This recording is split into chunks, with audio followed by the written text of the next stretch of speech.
All right. Hello. And we are live.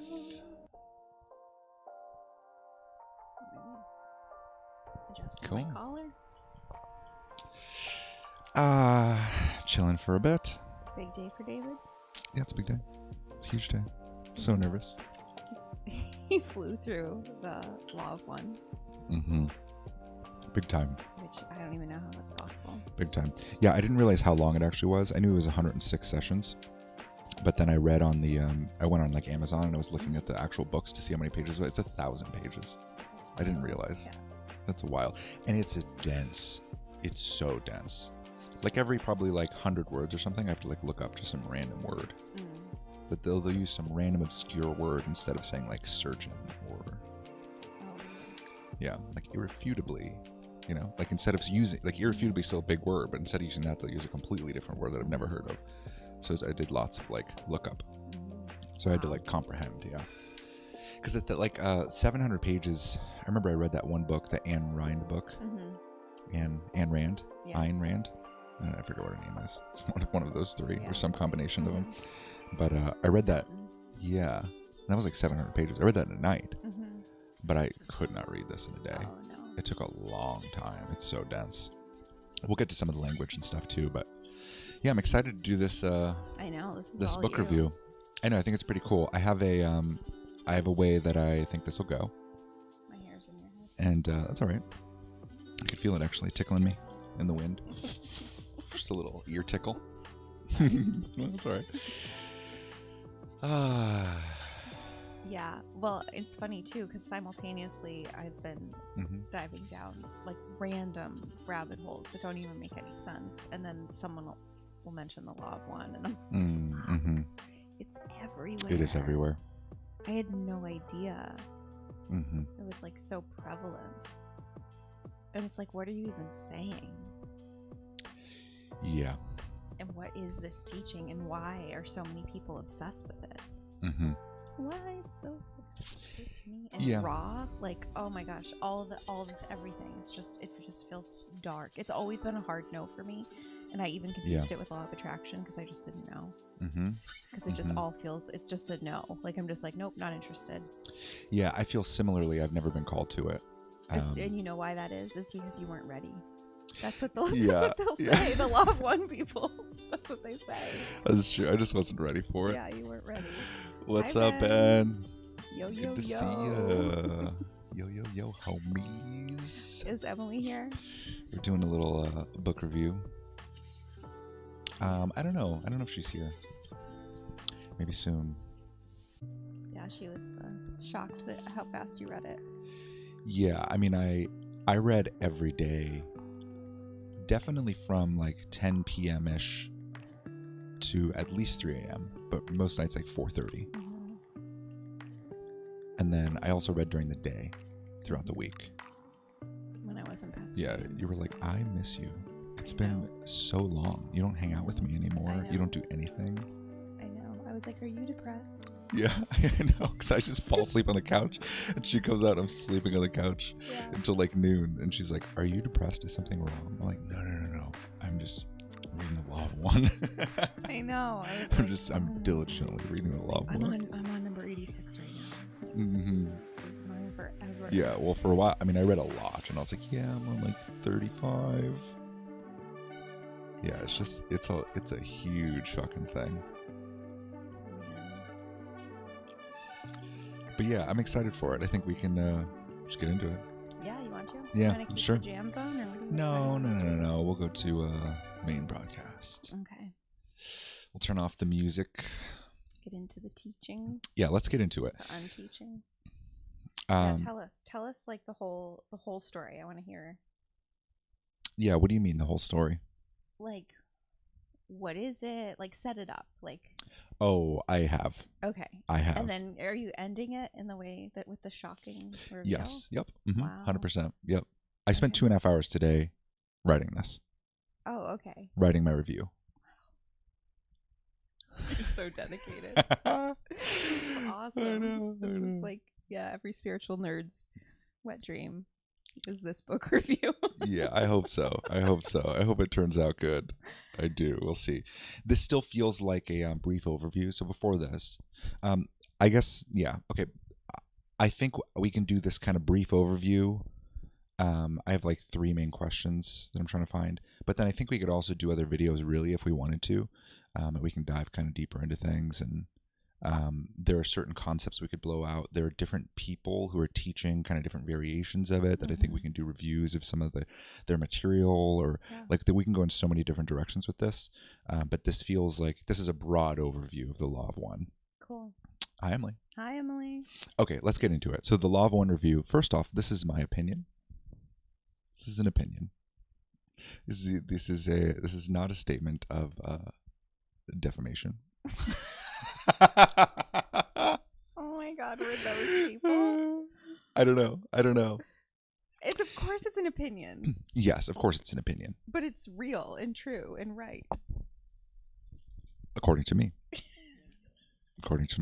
That's what I'm starting today. This is my opinion. But really, I'm trying to find 3 things. So this is where I'm starting. Is kind of, I want to come up with a kind of comprehensive way to look at these book reviews. So for me, I'm trying to find 3 things. First is substance. Like, what are they teaching? I want to know what they're teaching. I want to know the actual material itself, the substance of it. But then is the trajectory. Where does it go? And that's our kind of favorite question. Is where does this ultimately go? If you take in the substance, where does it send you? What's the trajectory of the work?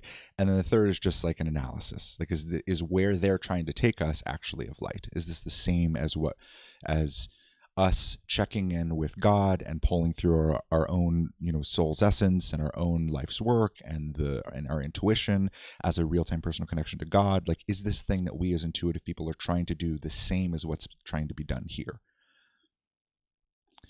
So there's 2 ways to go about it, right? And one is to like just feel into it and go, ooh, this isn't for me, and I don't even know why. But I want to go deeper than that. So I want to get to the heart of the substance and then find the trajectory, and then in their words, not in mine, tease out, okay, where does this actually go, and is this actually light? So that's the mission I set off to accomplish here. Wow, that's cool. And why? Because I don't want to follow a system that isn't light. Right, and I have to validate that light before I accept. System, so. Yeah, that's true. Definitely that's true. Light, if you call it light. And that's it, right? So I want to get to like what doesn't matter, because I have to validate that this is light before I accept any bit of it. But there are lots of things that don't matter that seem to matter to other people. Right. So one is if the channeling is convincingly real. I think that's a really big one for people. Like, is the channeling phenomenon actually real, or are they actually talking to someone? Like, is this a convincing proof that the channeling phenomenon is real? I know the channeling phenomenon is real. We're way past that. I don't care about that at all. Because is it possible? It's possible to contact both light and dark. So the question's more, who's on the other side of the telephone, and is that source of information actually good and ultimately going to bring you closer to God and your real-time personal connection and your life's mission and purpose, or is it going to bring you further away? So that doesn't matter. If channeling is real, it doesn't matter. If it's impressive or how complicated it is, how thorough it is, that also doesn't matter, because this work is so thorough. It's very comprehensive. Don, the question asker, is very intelligent. He was a physics professor in Louisville. And the actual material that comes through is very dense, very complicated. And I think that in and of itself is impressive to people. That doesn't matter to me either. How other people receive it, whether or not it's popular, also doesn't matter to me. That to me is completely irrelevant of whether or not this is actually light. If other spiritual teachers quote it, also doesn't matter to me. I really don't care. And then this is what the point you brought up, right, with Jason Shurka as the light system, right, is the words they use to say where it goes. Because the reality of it is all of the spiritual teachings kind of use the exact same words. So light, darkness, creator, higher self, language is very flexible, and you can define those words to mean whatever you want. So whether they say, for example, here's my first quote.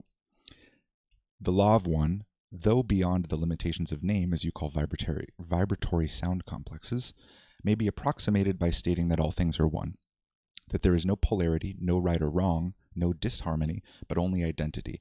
All is one, and that one is love, light, light, love, the infinite creator. So again, I'm trying to find, this is now me, I'm just reading what I wrote. So again, I'm trying to find what they teach, where it goes, and ultimately, if it's light. because the words that they're using here, the infinite creator, light, love, light, no right or wrong, no disharmony, those words sound very good, and it's complex, and a lot of people talk about it, and it's really popular. Spiritual teachers are putting it everywhere. There's all of the hallmarks of it being good, and the words they use also make it good. So I have to kind of look beyond that and go, what do these words actually mean? What's the actual substance? Where does this actually go? And is it light? Mm-hmm. So that's what I am trying to do. And I think I'm going to follow a similar framework, at least this is the way I just think of it, with book reviews across the board. Love that. So that's the context. Now we get into the actual thing. And first, there are some red flags from the beginning. So first, something feels off. Something feels off. Uh-huh. From the very beginning, something feels off. And that for me is a big red flag. That is my ultimate red flag. But something feels off. The second is the origin story. So how this content came about is a little bit odd. Because Don, who's the questioner, he's asking the questions to Ra. Carla's the one in trance. Don hosts this group, and he gets like 12 people from his physics class to start this meditation group using this like brown book, I think is what he calls it. It's a contact protocol. And he wants to do an experiment to see if these people will start channeling or make contact if he runs these people through this contact thing, but he just calls it a meditation group. Then nobody ends up channeling until this guy comes in and channels, and then the guy's being says, I don't understand why you guys aren't channeling. There's so much information here, and then everyone starts channeling. Interesting. So that's how that whole group started. Carla was then brought into that group by her boyfriend. Jim? Carla, no, she wasn't with Jim. Carla didn't want to channel. Carla just liked listening to everybody else channeling. Mm-hmm. Then Don lost all of his channels. There was no one in the group anymore. So Don asked Carla if she wanted to channel. She didn't really want to, but she started channeling. It's good. So the origin story from the very beginning, right? Out the gate. It's like yourself. Is that how light work? You know, like is that how it goes? Like is that there's something's a little bit weird there, that her own inner sense was like, yeah, this isn't for me, but I enjoy being here. Like I'll explore whatever's here, and then she kind of gets like a little people matched pleaser with this role. Yeah, so it's a little people pleasing. So the origin story, another red flag for me. I'm going, okay, that's a little bit weird, but I can get past it. We can move on, and let's look to the substance. But then you get into it, and Carla's having a really rough go. And out of those 1,000 pages, that's how you know it's light. That's how you know it's light. Maybe a quarter of it is there anything we can do to make the instrument more comfortable? They call her the instrument. Dawn calls her the instrument, and the beings call her the instrument. Rude. So she's just the instrument. Carla's having a rough go. Her kidneys are failing. She has like crazy arthritis in her hands. There are multiple moments throughout the whole text where they're like, oh, sorry, we misspoke. Carla's under a very severe distortion of pain. Multiple times. There's other times where they're like, oh, Carla was going out in trance, and you dropped the little pin mic on the bed, and it kind of rubber banded her back into her body. That's not good. You need to do another banishing ritual, and then blow from the left of right above 2.5 feet above her, and then to reset the space. Because if things like this happen and she rubber bands too hard, she can have a heart attack and die. Multiple times they talk about how she could die from this. But she's the instrument, and she's having a very hard time. That for me is another very big red flag. Yeah. So this is definitely benevolent, right? That's what they say, right? That's what they say. They use all the right words, and let people love this. We're from the council, and we're here to help. Yes. So now, given those red flags, I'm like, okay, let's continue, and let's get to the actual heart of the three questions. This makes me frustrated. But okay. It makes me frustrated too. This is good. Okay, so first is, what are they teaching? So now I got to run through my opinion. Not defamation. It is of my opinion that this is dog shit. We will let the facts speak for themselves. Okay, so what are they teaching? They're teaching the law of one, that all is one, right? So that's kind of the core of all of this. The all is one. And the little section I read before that almost meant nothing essentially said that all is one, and that one is love/light, light/love, comma, the infinite creator. And they use lots of like love/ light, light/love, time/space, space/time, to mean different things and to mean a polarity. So they're talking about like love and light are a polarity, men and women are a polarity, teach/learn is a polarity. So there's sometimes where Don's like, I don't really know what to ask, and they're like, well, we can't be the learn/teach. You need to be the learn/teach, and we need to be the teach/learn, so that we're the teacher and you're the student. And if we tell you what to ask, then we're being both student and teacher, and we're not allowed to do that. So they'll kind of talk like this. But all is one. All is one. That's the idea.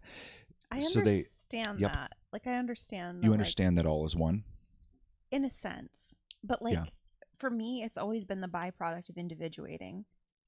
Like, the oneness, like, yeah, whatever. Who fucking cares? We know. We're all connected, blah, blah, blah. Like, we know. We're all in this thing. We're all experiencing this life. Droplets of the ocean. Yeah. I get that on that level. And I think it's very real. Very real. This is, like, so reverse. Something seems off, right? So let's keep going. What are they teaching? So one is all is one. That's their core teaching. But then they get into this galactic context, and it's essentially astronomy, like the current secular viewpoint of we are on a globe, there are other planets out through the solar system revolving around the sun. The sun's a part of the larger galaxy, but they're layering into this the metaphor, really, they wouldn't call it that, but it's the metaphor of how these higher orders of reality work. So they're saying that they're from Venus. These beings are from Venus, and they went through a third density like our experience, and then were harvested into a higher density over time. That's the language they use, harvested. Wow. I feel like that's pretty dark. It sounds weird. But who knows? It's just language. They were harvested into a higher density. Then they moved into the fifth density, and then instead of merging into the sixth density unit of Venus, they then broke off so that they could be of more service or something like that. That's their origin story. But they work as a confederation of planets in service to the one infinite creator. That's what Ra is. This being, and it's kind of a collective. They call themselves a sixth density a social memory complex. All I'm visually seeing is that that hub. Is it in Westworld? That like the AI hub? Or Rehoboam, or the big AI. Yeah, that's all I'm seeing. Sure. Like in service to that thing. Sure. So we'll have to tease that apart over time. So they're saying that they're representatives from Venus as a collective. They're a social memory complex, which means they're a collective that has compiled all of its data into a central hub, and they operate under one intention and one direction. So it's a collective all unified under a single direction. That's what they're saying that they are. So they're saying we are Ra, and I am Ra, because I don't know if there's an individuated being that's speaking. That's like New World Order. Sure. So you're gonna have to let me get through this, because right now it's just what are they teaching, right? So I'm just trying to take it at face value. Face value we're here. We're just not triggered. Yeah. So let's just pretend we're not triggered, and we're just trying to. Yeah. Okay. But no, keep calling out things. It's good. So they're working. Ra, it's a sixth density social memory complex, is working underneath and as a part of the confederation of planets in service to the one infinite creator. That confederation is 50-some civilizations spread out over 500-some planets. And they're all working under the direction of the one infinite creator, but also under a council of 9. And this council of 9 lives in the 8th density of the rings of Saturn. Perfect. There are 9 of them, and they have 24 guardians. And if you do 24 plus 9, you get 33. So there are 33 beings at the... Perfect. That's perfect. There are 33 beings, which, as we know, 33 is a very light number that we all have associated with light. I have no comments. Yes, 0 comments at all. They're operating under the Council of 9 from Saturn. So yeah, this is a direct quote. In number, the council that sits in constant session, though varying its members by means of balancing which takes place, what you would call irregularly, is 9. That is the session council. To back up this council, there are 24 entities which offer their services as requested. These entities faithfully watch and have been called the Guardians. They're literally describing the dark hierarchy. That would be my assumption, yes. That would 100% be my assumption. Yes, it seems as though they're describing what we would call the dark hierarchy. But let's just take it at face value. They're teaching that all is one. There's Ra, and Ra works as a part of the Confederation, which works underneath the Council, and the Council has its 24 guardians. I need a map. Hold on. Okay. They're from Venus. Yep. 6 density beings. They are a 6 density social memory complex, so they're a collective unit. They're kind of like a hive mind like not collective bodies? unit. I don't believe so. But that's never really discussed as far as I remember. Okay, and then how does Saturn come into play? Saturn is just where the council sits. But what about Venus? Venus is where Ra is. Okay. So Ra is different from the Council of 9. Ra speaks as a 6th density social memory complex, but then there's a 7th and 8th density. Okay. This council is from the 8th density, and that's as high as it goes. This is the council that runs everything. Okay. They run everything. So when Ra goes, oh, I see that there could be something useful for Earth, they don't go to Earth. They go to the council and ask, is this okay? The council either approves or denies their requests, and they break the quarantine, because there's quarantine around Earth. Just like 2020? Yes, so we're under quarantine, and in order to come into the Canadian hotel where we are being quarantined, you need to go and present your plan to the council, and the council then approves or denies that request. Oh my god, this is literally like describing darkness to a T.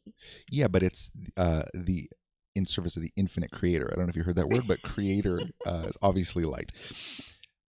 Does that make sense though? Yeah, I'm still a little confused about Saturn, honestly. It just feels like a cosmic joke, because as we know or have come to understand in 2020 plus, like these dark. Emily goes, "Ha! This feels so disgusting." Thank you, Emily. I know. I feel like you are with. Bear with me here. We've just started. I feel like Emily and I would have like a book burning together and just not even open it. Just be like, "Ew, yuck." Okay. As we've come to know in 2020 plus, like Saturn, time, Chronos, that whole thing is what. It's like Masonic, Illuminati, whatever, insert, whatever. Saturn is a big one. It's a big one. With. Yes, 100%. So it feels like to me when I'm listening to you, it feels like, because Saturn, it doesn't fit this storyline. I understand. Like, I get it. You laid it out. I can visualize it. But it doesn't, it feels like it's like a nod to darkness. And if you can see it, you can see it. If you don't, you don't. It means nothing if you don't understand the world we're currently living in. Yeah, I would agree. I also have that opinion. I'm pretty sure. Well, you can have your opinions. I'll spit the facts. We'll see if we get a cease and desist from the L&L or whatever the heck. L&L research, yeah. Yeah, L&L research. Okay, so there's 9, and then these entities faithfully watch and have been called the Guardians, the 24. The Guardians immediately reminds me of Steiner. 100%. Right? The guardian of the lesser threshold, the guardian of the upper threshold. And there's a lot of parallel with Steiner. A lot of parallel. Which I'm sure maybe at some point we could cross things over. We've got to. And when we teach, I want to do a book review on some of Steiner's stuff too. His How to Know Higher Worlds. Because that's his etheric map. That's his substance and the trajectory of everything else that he's doing. But back to this. Okay. So that's the galactic context, right? They're teaching that, and from Saturn, and there seems to be nods to 33, and to Saturn, and okay, that's interesting. But they're in service to the all infinite creator, So okay. So they also teach of polarity. So beyond that context, they teach a polarity, and that polarity is service to the self or service to others. They're saying there are 2 tracks, there are 2 ways of being within this larger landscape, and they call this the first distortion created by the logos of our sun, called free will. Words. So they're saying that the sun is in and of itself a logos. It is a source of the infinite energy of reality, and from our sun and from the logos of our sun comes everything else within this reality, or this subsection of reality. So the council I think is kind of a part of this logos or are directly stemming from this logos. There was the creation of everything. And what is hard for me to parse out when I'm trying to understand this context is there's no mention of God or creator in the way that I see it, but there are plenty of functions of God and creator that seem to be kind of just merged in with these other things. So they're saying like, well, there's the logos and it was created, but then it was decided by the sub-logos that free will was important. And the way they use free will is fascinating because they're saying that by veiling the conscious and subconscious mind, by putting a veil of creating a separateness of each individual, we then perceive ourselves as separate, and that's not entirely true, but it creates free will. So they're saying that it creates free will, and from this separateness, we have the ability to act as ourselves, and that creates this paradigm split of, well, are we going to act as ourselves, separate from everything, in service to ourselves or in service to others? Mm-hmm. So that's how they see this kind of initial thing splitting up, and they talk about how it came into be and all of that. But they say before this first distortion of free will, they call it the first distortion, which is also weird language to me. It means that there is reality, and then within reality, the first distortion, or one of the core tenets of how reality is now, the very first thing that made reality how it is today, the first distortion, was free will. So they're saying that before this first distortion, there was no obvious polarity between service to self and service to others, and life was in monochrome. So they likened it to a tribe, and I think they also likened it to the Garden of Eden. I don't completely remember, but they likened it to a tribe first, and they said you can imagine a tribal environment where everyone's working in relative harmony with the larger kind of intelligence, and there's no big catalyst for growth. There's no big evolutionary catalyst. They're just kind of existing in monochromes, in like a single color. Okay. They also talked about it like they were like, you can also imagine it like the Garden of Eden, and there Lucifer would be the light bringer. So Lucifer would have been the one that added that catalyst of free will and said, but you can do whatever you want. And that then sparked knowledge, and it created polarity. And they're saying that the polarity between service to self and service to others, that conflict is the thing that actually is creating evolution, and it's making everything much better, much faster. So free will and the creating of a veil between the conscious and unconscious mind made a separateness from the creator, which allowed polarity. Why would that be good? Because it sped up evolution through that polarity. There was more catalyst for evolution and more harvestable entities from each planet. And that was one of the big things of what this accomplished. Well, yeah, but it was another, I know, but that was another,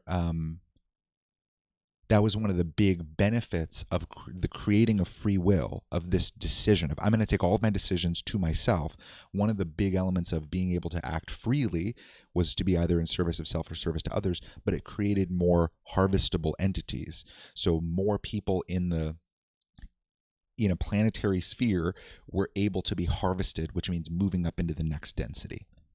Okay, so that's how they're talking about all of this. And they should have used like Ascend or like something a little fluffier. I agree. They're too obvious that they're dark beings. And that's the thing. I feel like it's like shit. You can't say harvested, man. Like we're gonna get caught. They want to be very honest the entire time, and they are unbelievably honest. There are things that I think it's tough because I think there are things that Ra, as this sixth density social memory complex, is confused about and doesn't completely understand about this hierarchy. But my sense is that they want to do good. They want to help others. They see this as helping others. There's this sliver of reality, which we're trying to decide right now. Is this dark? Is this light? There's this pocket of reality underneath this council that's existing, and their real, genuine motivation is to be of service to others and to create the best possible world. Hey, Danny. Hi, Danny. So they see the way that this is all set up with free will and service to self and service to others, and this polarity and this conflict, not just existing in harmony with the one infinite creator, not just existing in harmony with God, but existing in this sort of conflict where we are our own individuals and separate. They see that as a good thing because it expedited this journey up through their trajectory. So we get to the harvesting, right? And harvesting sounds bad. But what they're saying is that at the end, there's planetary cycles, and they're saying there's 3 25,000-year cycles within a larger 75,000-year cycle. And that's what's happening on Earth. Archaics talks about. Mm-hmm. Okay. Oh, interesting. I'm pretty sure. Very interesting. But they're saying that there's a 75,000-year cycle. There's 25,000-year cycles. Within that, we're in the third 25,000-year cycle, which means we're at the point where this overall cycle is coming to an end, and there's going to be a harvesting. The point of this whole context is to be harvestable, which means moving up a density of reality. So when you're harvestable, you're able to move from the third density into the fourth density, and I'll get into what those are. Harvestable by who? Who needs to harvest you? Well, just you're being harvested by the one infinite creator, which means moving up a density of reality. So when they say harvesting, they're saying you want to move from third density into fourth density. So then we have to get into okay, what are these densities actually? Because harvesting just means moving up a density. What does that actually mean? They teach that there are 8 densities in an octave, like the musical scale. Okay? I know, the octaves. I fucking hate the octaves. So they teach that there are 8 densities in the octave, or you can think of it as 7. There's 7 notes, right? But then like C to C is 8. So they're saying that the 8th and the 1st are essentially the same, but it's 1 through 8, right? And that all of our reality exists in this octave. You're moving from the first density, which is the core of the elements. It's earth, fire, air, and water. So they're saying that's the first density. From there, you move up, and they call it the density of movement. It's the second density. It's density of movement.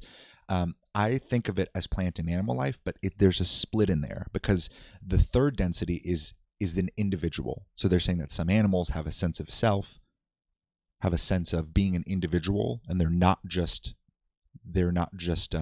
moving. So there's a split in there, but I still, the easiest way to think about it is there's the core building blocks of life is first density, then plant and animal life would be the second density, and then third density would be like human beings. It would be an awareness of self and individual. There's also the colors. So first is red, and they're the chakras. First is red, then it's orange, then it's yellow. So we're existing in the yellow density, or the third density, which is we see ourselves as individuals. And we third density beings are trying to be harvested into the fourth density, or the green density of love. Heart chakra. The heart chakra, right? So we're coming from the power chakra into the heart chakra, whatever it may be, right? Hold on one second.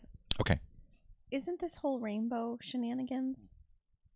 Rainbow shenanigans. Well, we're going through the fucking colors, the rainbow. Isn't this like a satanic thing anyway? Pride, and isn't this all? Maybe there might be a loose link in there. That's interesting. A Lucifer link? That's interesting. It's interesting. But so they're saying we're trying to be harvested into the fourth density, or green ray love. And that happens by either being above 50% of service to others. So you have to be mostly service to others. I saw a thumbnail that said we were at 51% now. Okay. So that's why, because that's the mark that then allows us to be harvested, is we have to be within our own self above 50% service to others. I do not consent to be harvested. You have to be above 95% service to self. You have to be like real hard service to self. And then you're able to come into the fourth density, which is love. There's some elements of this map that are weird because there's a split that happens from third density, right? We're individuals. There's a choice we make. And all of this that's happening is culminating in this choice. They call it the choice, capital the, capital choice, capital C choice. This choice is whether we're going to fork now out into service to others or service to self, and that's going to be our kind of core paradigm of existence. That choice of becoming a fourth density positive being would mean kind of coming into that love vibration, but there's also a way to do it where you kind of bypass the green energy and then make your way toward the sixth, which is wisdom. Yeah, that's really weird. Like that feels the fifth. Mm-hmm. That feels like it feels like darkness gets the fast pass, right? Like if you do your whole service to self thing 95%, then you're going to ascend. Then you get it does seem like that. It does seem like that. It's like it's written into, like, because most people are going to choose service to others because that's the good one. Exactly. docile little bitches, and then they're gonna have their fourth density. Yep.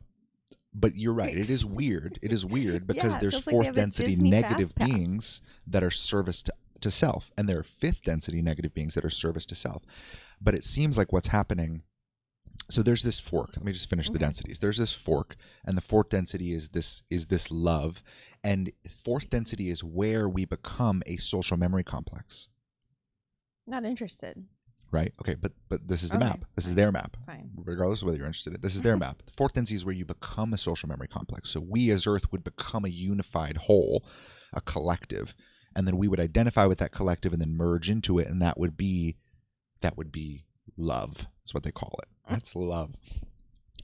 Then from there, you move into the fifth density, which is wisdom. And they kind of describe this as like a transitionary point where they describe this as almost like sitting and like being educated constantly. So I think you're then pulling from the social memory complex, and you're also pulling from the higher densities, and it's the acquisition of wisdom.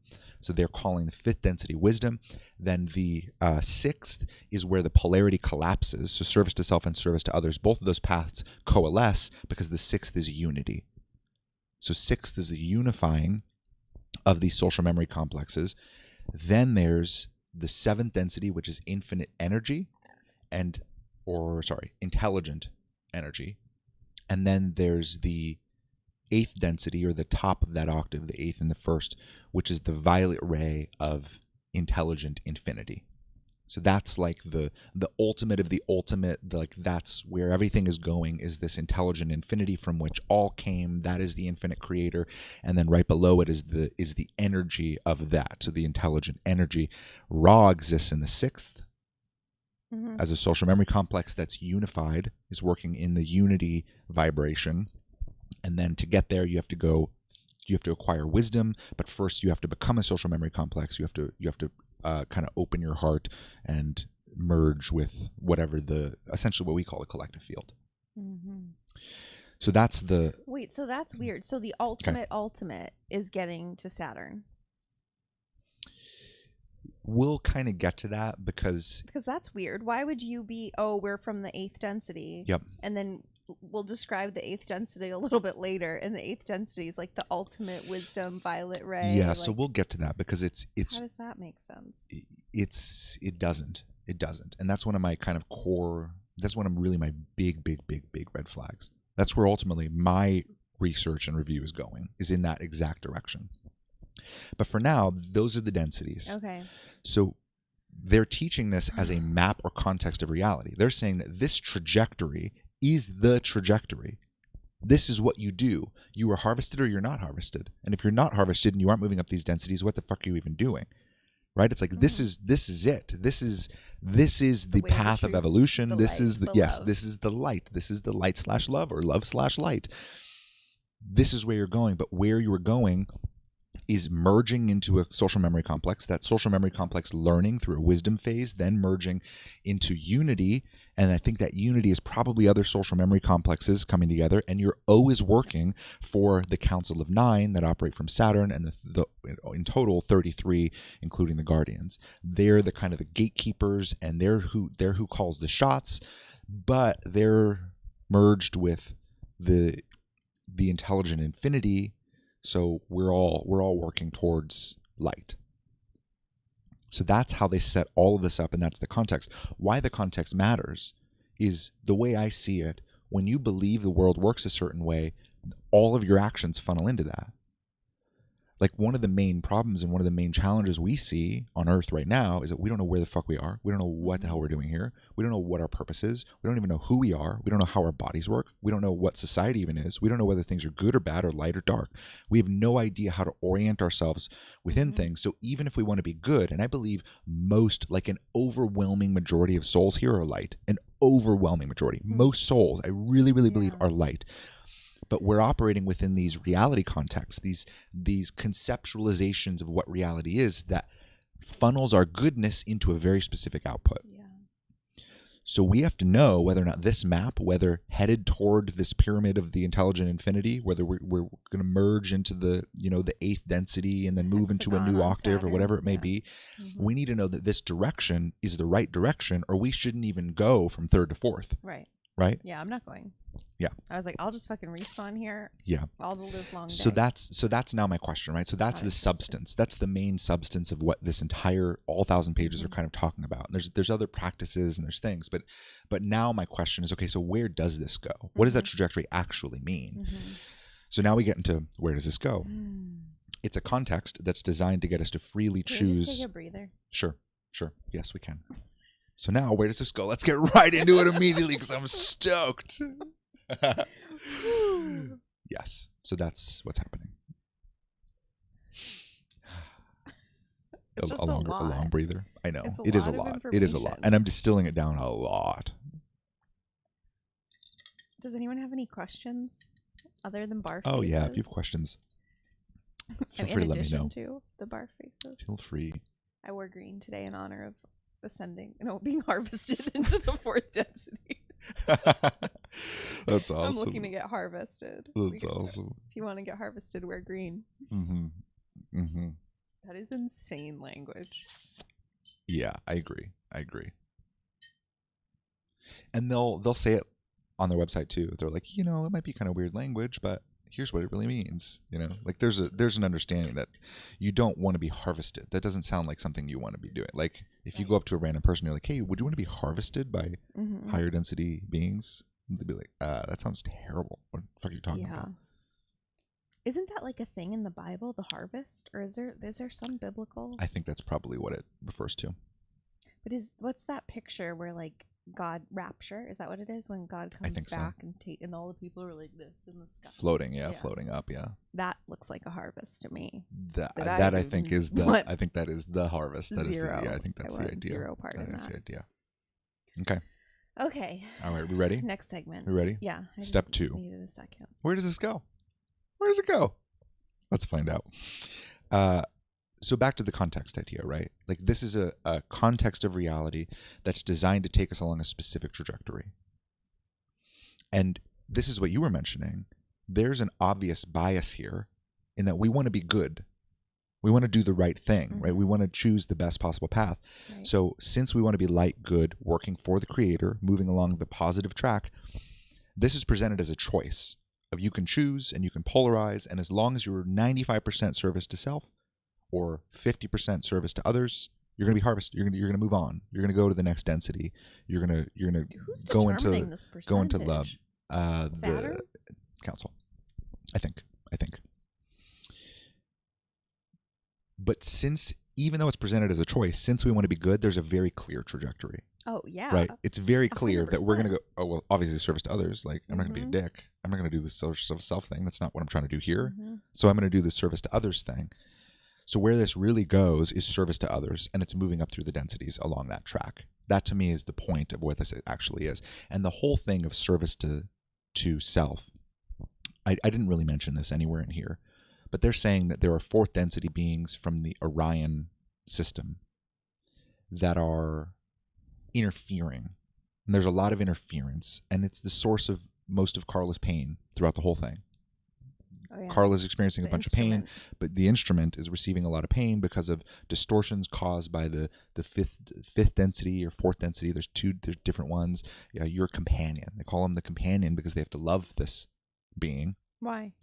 Well, they have to love him because all is one. So they have to treat him with love and respect and wish him the best. And the being that's fucking with her? Dawn, Carla, and Jim, who's their basically their stenographer. Yeah. That's funny. Sorry? He's the one who transcribes all of the writings. So yeah, accurate. They're told by Ra to love this being. Wait, what? The being that's attacking them. They're told to love the being because that's what you do when you're in the service to others path. So they start calling this being that's attacking them their companion. They're like, do you got any intel about the companion? Is he still around? So they call this being their companion, who's constantly attacking them. Carla has these experiences where she's walking around the house and she feels like she's stepping on and killing a bunch of like little animals underneath her feet. And they're like, yeah, that was interference from the Orion. There's all of these really dark experiences, really dark and twisted experiences, and like physical body elements that are developing from this. And they're like, yeah, there's interference from the Orion, because when you're polarized so hard to service to others and making the call to the one infinite creator, it also sends out a call of equal strength to the service to self, who then wants to repurpose you. So there's this constant tension between Stop. Yeah, but there's this constant tension of like, we're doing this service to others thing. We want to do the best. We're listening to you raw. We're going in this way. And there's this service to self, and it's not right. We got to do something about it. And there's this dichotomy that gets created, right? There's the other.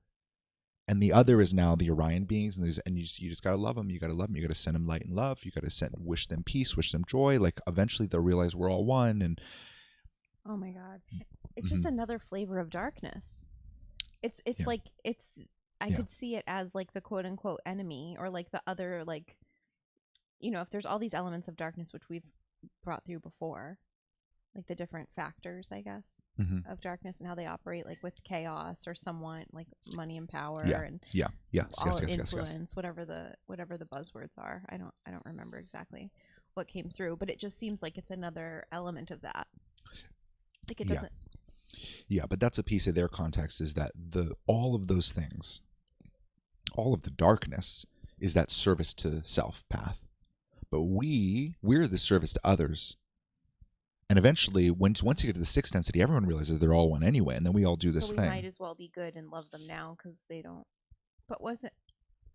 How? What the heck? Wait. Hold on. The Orions. Is that what they're called? Yep. Orion? Yep. Okay. What density are they in? Fourth and fifth? But there's fourth and fifth density, and there's service to self, which is that opposite. That's that other side of the fork. Fast Pass. They're on the other side of the fork. Okay, so why are they messing with Carla? Because they want this to stop, and they want the way Ra puts it is they want to kill her, or they want it to stop. They want to break up the group. Because what they're doing is so light. Yes. And they're trying to polarize Carla and Dawn and Jim and everyone else to the service to self path, because they think that's the better path. And they want to dominate, and it's the power dynamics, and they want to, so they want to do that. So that's why they're doing that. But we're doing the service to others thing. So that's how there's this constant tension, and every bad thing that happens to them, it's the Orion group. Every hardship they have, it's the Orion group. There's always this kind of this what seems to me arbitrary, this false dichotomy between the Orion group and what they're doing on that other fork and what you're doing, which is good and it's awesome. And there's really no context that like this is like a sign from God to stop. Like your kidneys are failing, everything hurts. No, and we'll kind of get to that. We'll get to that with God. We'll get to where's God in all of this, right? I know, and they're doing glow birth, so that throws me for a loop. Sure. That should be irrelevant whether it's a globe or flat. Sure. But Don is smart. He's a physics professor. He's perfectly brainwashed. Yeah, it's overlaid onto his map. And the way that I see this is, we'll talk more about this later too. But the way that I see this is, Don is the main one who's growing from this in a way. Like they're all, sharing information. Jim's transcribing it, but Carla's out. She's out. She's long gone. Like at the end, they have to like call her name multiple times to try to get her to come back, and she slowly comes back into her body. That is crazy. She's out like a light. She has no idea what happens. Wait, and how does she sound when she channels? She sounds like she's like many moons and many suns. She sounds like, here. I'll read this next section. Right. Okay. She sounds like, I am Ra. Mind, body, spirit, social, complex, becomes a. I get it. So it's like that. So every section, there's 106 of them. Everyone's like an hour and a half. Oh my God. But they're not. I mean, they're not short, but they're not an hour and a half long. Like if we transcribed us talking for an hour and a half, it'd be fucking long. Oh yeah. It'd be long. Yes. But that's the pace at which this is going, which is also for me, which is a big red flag. When I listened to it, Yeah. I was like, this is weird. This is odd. Okay, but where does this go? Right? Where does this go? That's the question I'm trying to answer now. Is just where does this go? Not is this light yet? We're getting there. Okay. Just Sorry, where does their system go? Where are they trying to take people? So they're laying this context of the densities and your move through this, but there's the bias of we're going to be light. So where this goes is along that positive path. The trajectory for us would be moving from third density to fourth and beyond as a service to others being. Right? So what's fourth density? It's love, but it's also becoming a social memory complex. We talked a little bit about this. So now I want to read a bit about the social memory complexes. This is from 11.17. So it's the 17th question in the 11th session. At what stage does a planet achieve social memory? Is Don's question. Ra says, I'm Ra.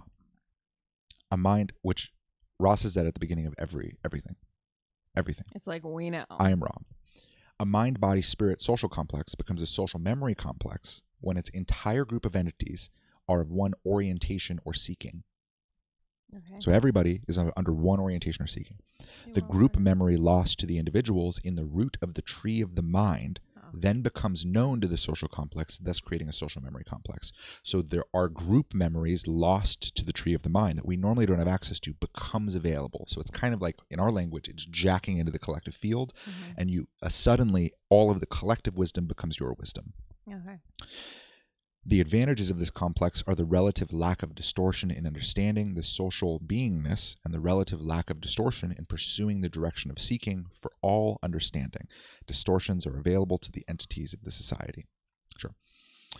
So then they said in 38.7, the social memory complex is properly a fourth density phenomenon, which for me I was like, okay, cool. So fourth density is becoming, it's not just love, it is social memory complex. That's what's being accomplished Love's the here. cover. Love is the word. Love is the word. People. The reality is you become a social memory complex. Yeah. So then in 1432, I guess this is a little bit back, he was asking about Edgar Casey. And he said, where does the information come from that Edgar Casey channeled? Ra says, I am Ra. We have explained before that the intelligent infinity is brought into intelligent energy from eighth density or the octave. The one vibratory sound complex called Edgar used, which they always talk like that. The one vibratory sound complex called Edgar used this gateway to view the present, which is not the continuum you experience, but the potential social memory complex of this planetary sphere. The term your peoples have for this is the Akashic Record or the Hall of Records. This is the last question you may now ask. So that was near the end of their session. So they're saying Edgar Casey, who was channeling what we call the collective field, but it's Akashic Records or the Hall of Records, and it's the potential, the astral plane. It's the potential social memory complex of this planetary sphere. So they're saying when you're jacked into what we call the collective field, that's the potential social memory complex. That's not even quite yet the social memory complex, but we're trying to get you guys as third density beings to move into that entirely and to become the social memory complex. I hate this. So by becoming the social memory complex, then that is the social memory complex. The social memory complex is humanity. The collective field is humanity. So we're becoming a social memory complex along this thing, accessing the collective field, and in doing so, moving up a density or being harvested. That's success. So what they're saying is in order to move into that social memory complex and to become a channel like Edgar Casey and to, be able to access this collective data center, you have to either be 50% or above service to others. You have to really want to serve others, or you have to be 95% service to self. And as long as you're one of those polarities, then you're able to be harvested or you're able to be moved into this social memory complex. That's the first step of what their transformation is of this trajectory. And they're saying this is done by, so then it comes into their, like, how are you doing this? You're meditating on polarity and you're accepting both sides within yourself. So it's love and hatred. I recognize that I have love within myself, but I also know that my love is also on the other side, this hatred, and I recognize that that's a piece of myself, and I need to accept that in myself, that I have hatred in myself, and I need to accept that about myself. I accept that I hate this book. And then, yes. And then once I accept it in myself, then I can learn to accept it in others. Perfect. If right? you all hate it too, I can accept that. Yes. So the more we're able to love ourselves in all aspects, the more we're able to also love the other self and move toward that fourth density. Why that's important is because you as a third density being are about to click into what we call the collective field. And when you go to click into this social memory complex, you're going to be faced with a bunch of things that aren't you, and you need to be able to accept them with love, because you are merging into the collective. You're becoming Earth. And if you're going to become Earth, you need to learn to not judge Earth, or you won't forego your own identity, your own sense of self, in favor of what that social memory complex is. Right? So you need to de-individuate. And you need to become the collective. That's step one. This is literally the dark agenda. They're laying it out so plain. It's embarrassing. So then they get into a discussion of archetypes, and it's this huge thing of they're saying there's body, mind, and spirit. They're saying there's body, mind, and spirit, and then there's 7 things that the body, mind, and spirit go through. There's 7 archetypal patterns that the body, mind, and spirit are in. They are the matrix. Shot that soda right in my eye. It's like it's bubble water. There's the matrix, which is just reality as it is. There's the potentiator, which is reality with a plan. So it's like matrix, potentiator, catalyst, and experience. They describe those 4 as a house that is yet to be built. There's the land before the house is built. That's the matrix. Then there is the potentiator, and that's the plan for a house. There's a potential for a house now. Yeah, kind of like the blueprint. Then there's the catalyst, which is I think all of the materials. Yeah, and maybe even in the potentiator there's some of the materials. Then there's the catalyst, which is like the actual building of the house, or what causes that house to come to be. And then there's the experience, which is the house being built. I think they use that example. But so matrix, potentiator, catalyst, which catalyzes that potential into being in that new experience. So those are the 4. Then there's the significator, which is a weird fucking way of saying I. It's just a person. They're saying the significator is just the person that's having that experience that kind of exists outside of that 4. I have a headache. Matrix, potentiator, catalyst experience is kind of going in a cycle of new potentials coming into being. And then there's the I that's experiencing that, the I, the person. All of that is creating a transformation into a new matrix, potentiator, catalyst experience, and that's happening within what they call the Great Way, which is like the stream of time that all of this is happening within. That's the Great Way. And then the 20, so all of that is the body, mind, and spirit, and how body, mind, and spirit, each individually and together, are experienced throughout these various stages of reality. And then all of that culminates into the 22nd archetype, which is the choice. So basically, capital T, capital C. That was hard for me to track, and I don't know that I because got it's a lot. This is a huge section, and what happens is Don starts to go through this, and he goes through. This is representative of the major arcana of the tarot. They're the main archetypes of the tarot, and Ra says that 11,000 years ago, Ra physically came to the planet and helped the Egyptians. Yeah, I was going to say, is Ra the pyramid guy? They said that Ra built the pyramid, manifested the pyramid, that the Egyptians didn't even do it. They just woke up and were like, wow, this is amazing.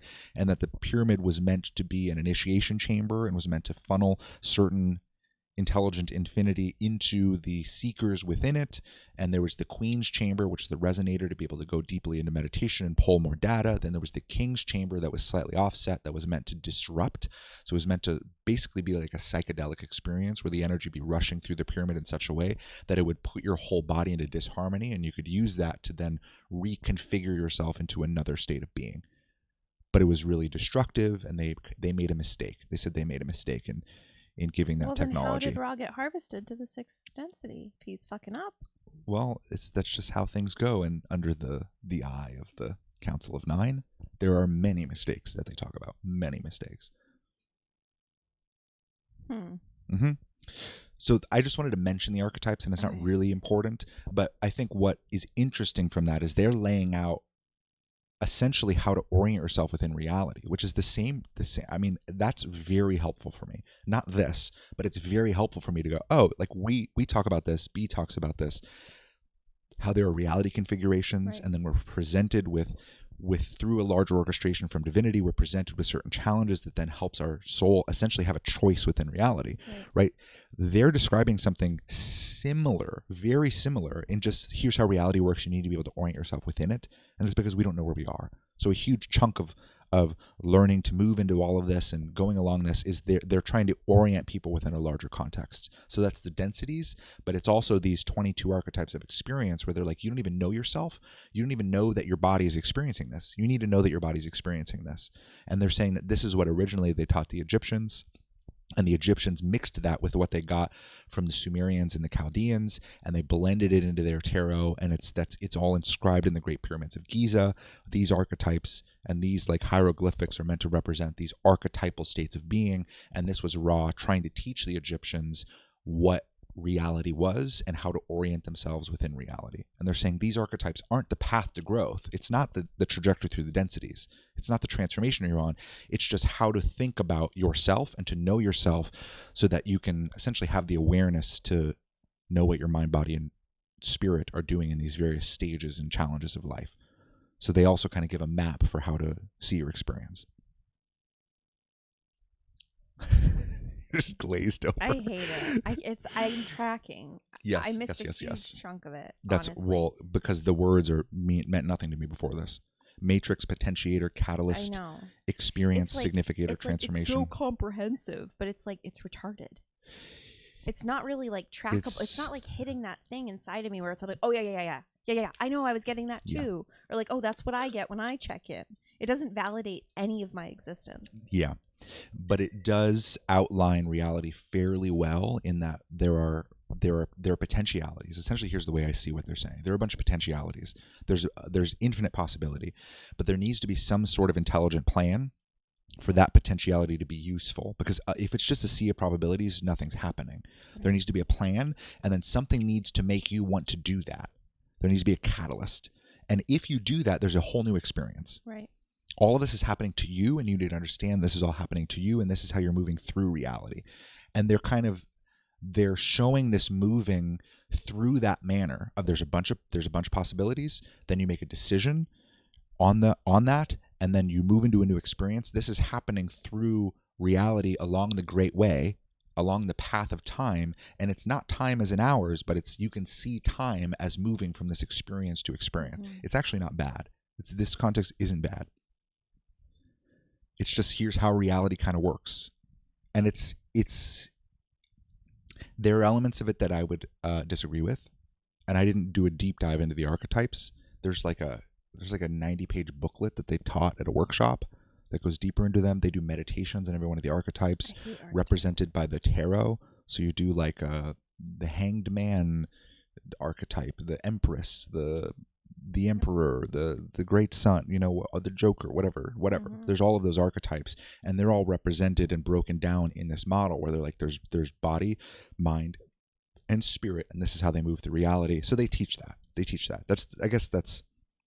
I just noted it because it's a huge chunk of the book. Mm-hmm. But once we get there, right? Once we get to the fourth density, just basically scrap that whole thing because it's just they're orienting you within reality. Okay. Once we get to that fourth density, what are we doing? That I think is an important question of where does this all go? So let's say I know myself through the archetypes. I dissolve myself through my understanding and love of the polarity, and I learn to accept the other self as if the other self was myself. Then where does all of this go? Is polarity good or bad? Polarity is like duality. Polarity is like between the service to self and service to others. Polarity is like there's a dual nature to things. Because I get confused when people talk about like, oh, the non-dualists aren't going to like this or the... I don't know. Okay. I don't know. That's a whole different animal. Yeah. Okay. Polarity means a lot of different things to a lot of different people. But the way they're using it is the two sides of the same coin, like love and hatred. Okay. Two sides of the same coin. You need to learn to accept both of them, recognize that both of them are in you and both of them are in other people. So when someone else is expressing the other side of the polarity that you don't like, you need to learn to accept them. And that is, in a way, accepting yourself, because you're all part of the same so dangerous. larger thing. It's disintegrating your sense of right and wrong. Exactly. It's Carla becoming a channel when she didn't want to be. Yeah. It's betraying your own intuitive access and your own fucking judgment. Judgment's not bad. Yeah. Yeah. Like, yeah. We live in a world of psychopaths. I'm not about to fucking love them. Yeah. Yeah. But that's where this goes. So crazy. That's where this goes. So toxic. Okay. So once we get there, what are we doing? Once we're in this fourth density of love as a social memory complex, what are we doing? Well, we keep going up the chain. Right, we keep getting harvested. We keep getting harvested. We see everything as one. We move toward wisdom, then unity, and then the intelligent energy and intelligent infinity. And then I said, here's what this looks like. So I don't know what this is, but I'll just read it. It's from 50.9, 50th session. When the positive adept or student, when the positive adept touches intelligent infinity from within, this is the most powerful of connections, for it's the connection of the whole mind-body-spirit complex, microcosm, with the macrocosm. This connection enables the, shall we say, green ray true color in time-space to manifest in your time-space. In green ray, thoughts are beings. So when you're in this social memory complex, thoughts you recognize as beings. In your illusion, this is not normally so. The adepts, the students, then become living channels for love and light and are able to channel this radiance directly into the planetary web of energy nexi. So our job then, once we're the social memory complex, our job is to bring the intelligent infinity from the 8th density and the 7th density of the intelligent energy into ourselves and then radiate that out into the planetary web of energy nexi, which is the social memory complex or the collective field. So we're supposed to take then that intelligent infinity, bring it through ourselves, and radiate that out into the... Yeah, and hijack the collective field. Into the collective field. They're explaining their hijacking process. Yes. So we're assisted in this process, right? Because we're not doing this alone when we're on this trajectory of the law of one, as seen and given by Ra. We're assisted in this process. I need you to recognize my anger and love and accept it. I actually do. I know. We're assisted in this because it's frustrating to me too, but I'm just trying to lay it good. out real You're straight. Good. I know you're good. We're assisted in this process of moving through this and then pulling the intelligent infinity out, radiating into the collective field by higher density beings like the Confederation, but also our higher self. This sounds benign. It's the higher self. But this is the one deeper explanation I'll do, exploration, because it shows how complicated and tricky this map is. So the higher self, I think of very differently than the way this is presented. So a simple question, what is the higher self? This is from 36.2. The higher self, as you call it, that is the self which exists with full understanding of the accumulation of experiences of the entity, aids the entity in achieving healing of the experiences which have not been learned properly, and assists, as you've indicated, in further life experience programming, as you may call it. The mind-body-spirit complex totality is that which may be called upon by the higher self aspect, just as the mind-body-spirit complex calls upon the higher self. In the one case, you have a structured situation within the space-time continuum, with the higher self having available to it the totality of experiences which have been collected by an entity and a very firm grasp of the lessons to be learned in this density. So there is this being that exists with a full understanding of all of the accumulation of the experiences of the entity, of you, and they aid you in achieving healing of the experiences which have not been learned properly. Yeah. So the things you haven't learned properly, this entity helps you to heal. That entity can call you just as you can call it.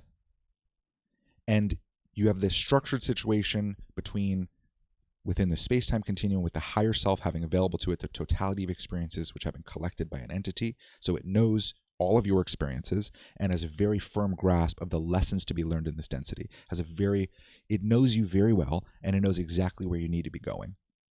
That's this higher self. So I read that and I'm like, that's weird. That's not exactly what I think of as a higher self, but that still is like, okay, maybe I can read between the lines there. Maybe there's still something here. What is this? And Don had also read the Seth series, so he uses kind of higher self and oversoul interchangeably. So he also asks about the oversoul, and it's the same thing. Then in 70.9, Don's trying to get clear on this. So this is way later. This is like 40, or this is like 24 sessions later or something. More than that.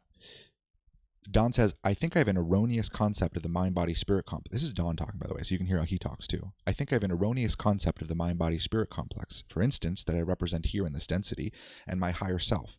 The concept probably comes from my concept of space and time. I'm going to try to unscramble it. The way I see it right now is that I'm existing in two different locations, here and in mid-sixth density simultaneously. Is this correct? Then Ra comes in and says, you're existing at all levels simultaneously, which is necessary for this to work. It's specifically correct that your higher self is you in mid-sixth density. And in your way of measuring, what you know of as time, your higher self is yourself in your future. So he's saying the higher self is a different being than you that exists in the mid-sixth density. So there's you, and there's also another version of you somehow that also exists in mid-sixth, which is unity. So you're already merged with this thing, but it exists in your future. That was confusing to me. Why? Why is that confusing to you? It's confusing me because I had a hunch of what they meant. Then Don asks, am I correct in assuming that all of the mind-body-spirit complexes that exist in the levels below mid-sixth density have a higher self in mid-sixth density? Is that correct? Ra goes, this is correct. So everybody who's not in mid-sixth density has a sixth density being that looks out for them, knows where they're going and what would be best for them, and helps to correct their misperceptions. Then Don goes, am I correct in assuming that... Sorry, I'm reading the exact same thing. Then God goes, Don goes, would an analogy for this situation be that the individual's higher self is manipulating to some extent, shall I say, the mind-body-spirit complex, that is, its analog, you might say, to move it through the lower densities for purposes of gaining experience, and then finally transferring that experience or amalgamating it, you might say, in mid-sixth density with the higher self? And Ra goes, this is incorrect. The higher self does not manipulate its past selves. Oh, no. It protects when possible and guides when asked. But the force of free will is paramount. The seeming contradictions of determinism and free will melt when it is accepted that there is such a thing as true simultaneity. The higher self is the end result of all of the development experienced by the mind-body-spirit complex to that point. And Don goes, what I'm trying to understand here is more about the higher self and its relationship with the mind-body-spirit complex. Does the higher self have a sixth density mind-body-spirit complex that is a separate unit from the mind-body-spirit complex that is, in this case, displaced to negative time-space? Ra says, I am Ra. This is correct. The higher self is the entity of a mid-sixth density, which, turning back, offers this service to itself. So the higher self is a sixth density being that's you, but it's not you, that guides you. And it guides you along this process of moving into that unity and eventually into that intelligent infinity. So there is a being that's responsible specifically for you that's designed to guide you through this exact process.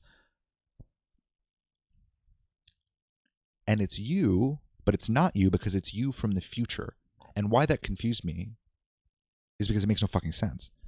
But what it started to flag for me was, how can they say this? Because for me, I go, this is just an external being. It's obvious.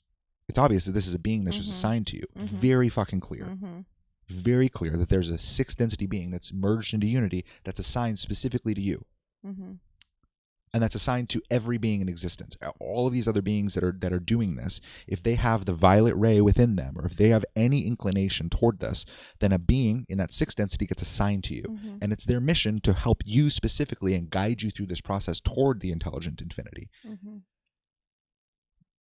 It's very clear to me that's what's happening, but why would they say that this is you from the future? That doesn't make sense. And it clicked, and I realized, because if you're headed in that direction, they can go, you're going to become us anyway, so we are you and this is you. It's an external being, but this is the being you're soon to merge with if you continue to go on this. So in a way, it's your higher self. And this is one of the main things, other than the Council of Saturn, which I'll get to. This is one of the main things that made it really click for me, how tricky it is. How first off, complicated as fuck. Like the words hardly mean anything. They're so dense, so complicated. But that they can play those little tricks and go, well, this is an external being, but we're not going to say it's an external being. This is you. For them to say it's you is only true if all is one. Right. And it's like the way it gets laid out, it makes it feel like, oh, like there's this higher version of me that's calling me forward. That feels good. I know. But when that being isn't you, it's who you are becoming.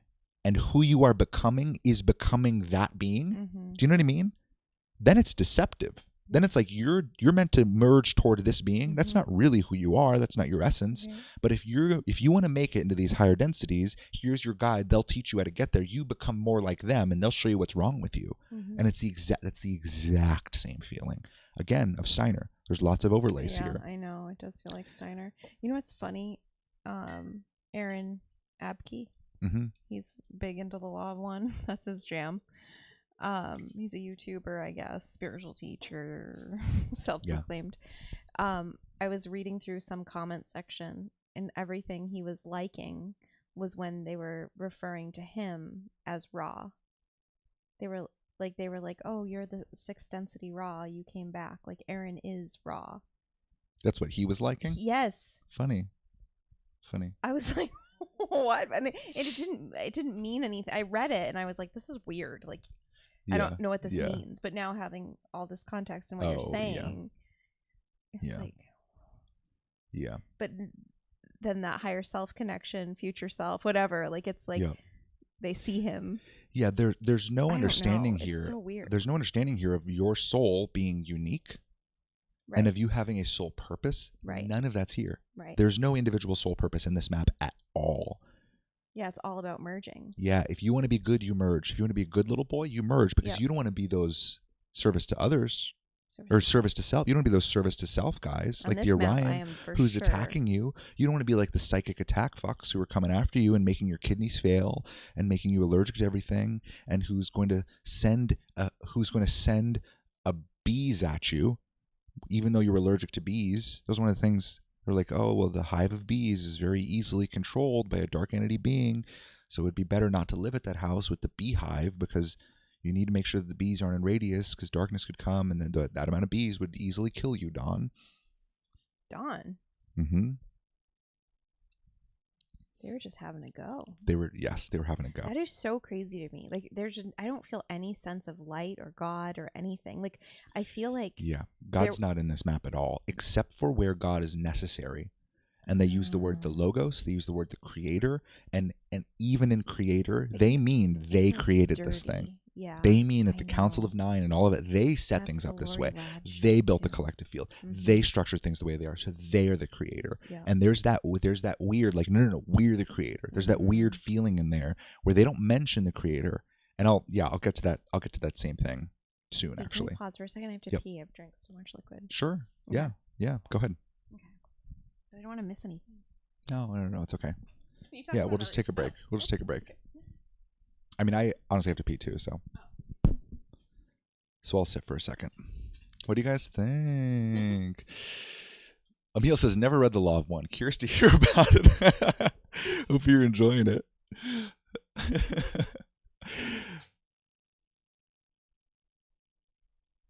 Emily, I like your progression of vomit faces. It started off as just the sick one, but then it went into full vomit. 3 full vomits.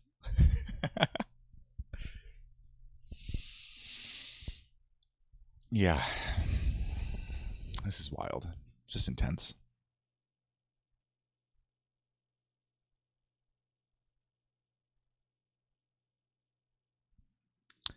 The higher self is a 6th density being that's you, but not you, that guides you.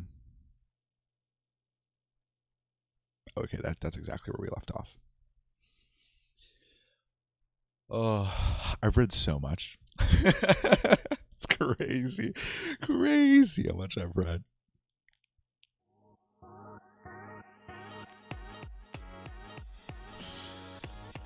I'm honestly very happy to be done. I'm very, very stoked.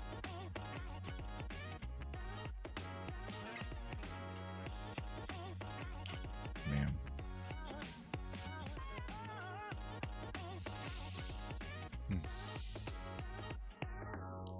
Alrighty. And she's back. Yeah.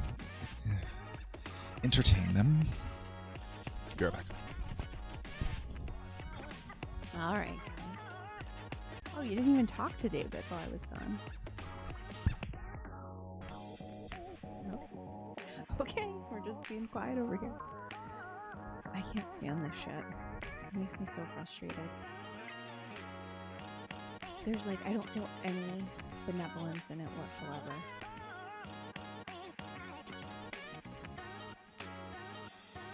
Emily, I'm super impressed with your ability to take in and condense this nonsense, especially at fucking light speed. I know. Thank you. No, just kidding. That's for David, obviously. Yeah, I know. It's pretty impressive. I don't know how he does this. He's a synthesizer, though. It's like what he does. He did the same thing with the Steiner books, too. He, like, scanned them all, read through them, and then found, like, zeroed in on exactly the thing that was off. It's so impressive. Because this, like, I feel like this saves me, like, 18 years, because I would never read this, ever, in a million years would I ever read this book. I don't feel called to it, but I like knowing all this. I like knowing, like, behind the scenes. This gets even crazier too. He was gonna wait to tell me the ending, but he told me this morning during breakfast. Do you want to mention in here too? Oh yeah, Emily said I'm super impressed. Oh, thank you. I appreciate it. Mm-hmm. It kind of blows me away too, honestly. I don't know. I feel like part of it I end up channeling. Yeah. I don't know how it happens. It's such a crazy skill set. I don't know how I remember so much because I know I can't normally study like this. It's aligned, you know.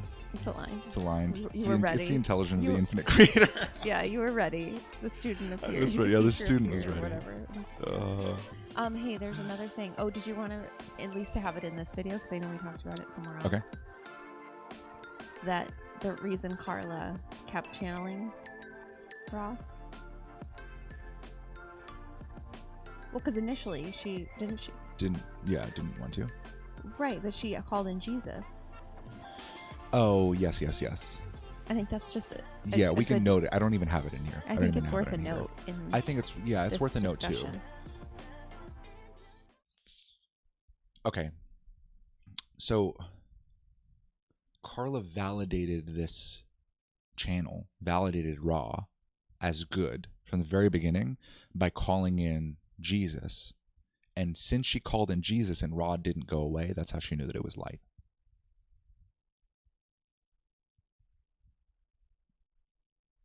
So that's a thing. I know that's ridiculous. Yeah. I know. And that's why for me, I need this. This kind of analysis. This is what I do with my own work. Mm-hmm. I do the same fucking thing. I know. I've tried my best to rip apart our own work in the exact same way. And I push up and I push back on beat and I need it to be validated deeply. But I guess she didn't. It was just good enough of like, well, this material's good, it's complicated, it's coming through, it seems to make sense, seems to be good. They're using the word infinite creator. They seem to be fine with Jesus. Mm-hmm. Jesus seems to be fine with them. So all good. Yeah, I mean they're oriented on a whole other timeline. They're not even oriented on the Jesus timeline or like there's no. It just feels like they're on a completely different trajectory. Like there is no God, because isn't the whole thing Jesus and God? Like isn't that? Yeah. Right. Yeah. Like there's none of that. Yeah. Yeah. It just feels like they're like turned around. Yeah. And these beings took her for a ride. I know. Big time. And that's weird to me that you wouldn't become more of yourself and more secure and more clear and more solid. Yeah. And it's like, wait, shouldn't channeling like be bringing you in closer harmony with who you're here to be? Yeah. And that was one of my big flags from the very beginning was like, how is she getting worse? because doesn't I am a make any channel. sense. Like, it's not like I'm looking from the channeling at the channeling phenomena from an outside perspective and going like, ew. Like, you would think that you would become more of yourself, and like, I don't think I know that that's what happens when you channel light, when you work with God. That's how it happens. I live it. I live inside the experience. I feel so much fucking better. And we were talking the other day about how when I go in, normally I can feel there's a little, like, there's just like a tension throughout my whole body, just a little bit. I can feel it. Just it's the carrot. It's just always there. Yeah, Miriam goes, it's the carrot. It's just the same thing you said last time. They didn't hear though. And I was like, yes, that's the carrot that's permanently up my asshole. But when B comes in, I feel my whole system relax in a way that I can't access at all. I can't get there. I don't know what it is. I can't get my system to be that calm. But as soon as B comes in, it's peace and calm all the way through my whole system. My whole body relaxes. I feel so much fucking better. And to contrast my experience as a channel with her experience as a channel, right? Like, what the fuck? Right. What in the world? And I think ultimately the reason why that happens is because, I mean, there's some mechanics with me and B and sharing an oversoul and working in light and all of that. And I think when you work through your own oversoul unit, your own channel to God, and in your channel to God, there are other beings that are accessible. That's a very different thing than other beings that have nothing to do with your essence or your actual trajectory as a soul coming in and inhabiting your body. Because when there's a mismatch that hard in the energetics, it makes sense to me. At least here's the way I think of it. My soul is mapped to my body, and my body is mapped to my soul. Like, there's a harmonious nature to the way my neural circuitry works and the essence of my soul.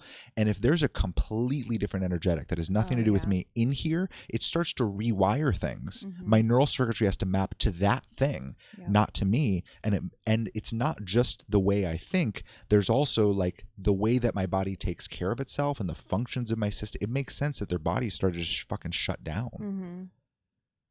I know. Because the way they described it was like, oh, well, Carla is with us in the 6th density, pulled way out of her body. She's not even in the realm of anywhere close to her body, and they're in her body. It's like a full-on trance. I know. When I look at the other channels out there, they're not, like, healthy. They don't look well. Yeah. And they're all saying some iteration of this Law of One foundation. I know. This is what they're teaching. Like, I even watched a snippet of Lori Ladd, and she was saying something about, like, oh, you know, like, something like either she created or her higher self created some sort of, like, experience for her to have. And I was like, what? Everybody teaches the Law of One. Everybody. I realized how much this work, because this was 1981, by the way. Wow. 1981 was when these sessions happened, and I think 1981, and then there was another kind of pop or something happened, but it was like 1981 through 1984, I think was when these all came through. But since that time, I mean, all of the, like, New Age people, they all reference stuff from the Law of One, whether or not they know it came from here, right? And I think most people don't know where this stuff came from. But so much of New Age is Law of One. So I guess with that in mind, I want to continue on where this goes. Okay, I'm ready. You guys ready? Yeah, ready? Brace yourself. Once I explored the higher self, there's this sense of, like, okay, what does that higher self work for? Like, what is the higher self is the thing, along with the Confederation of Planets in service to the ultimate creator, you know, along with them and Ra, like all of these beings that seem to be 6th density unity beings, they're helping us. But what do they work for? Right? Exactly. Like, where does this actually go? Like, when you become them, then what? Right? Because becoming them isn't even where it goes. Right. You don't stop at the 6th density. You keep going. You keep evolving. You keep transcending. Harvested. So yeah, when they get harvested, where do they go? You know, like, where does this trajectory almost eventually go? And that's where it comes to the council, right? Okay. So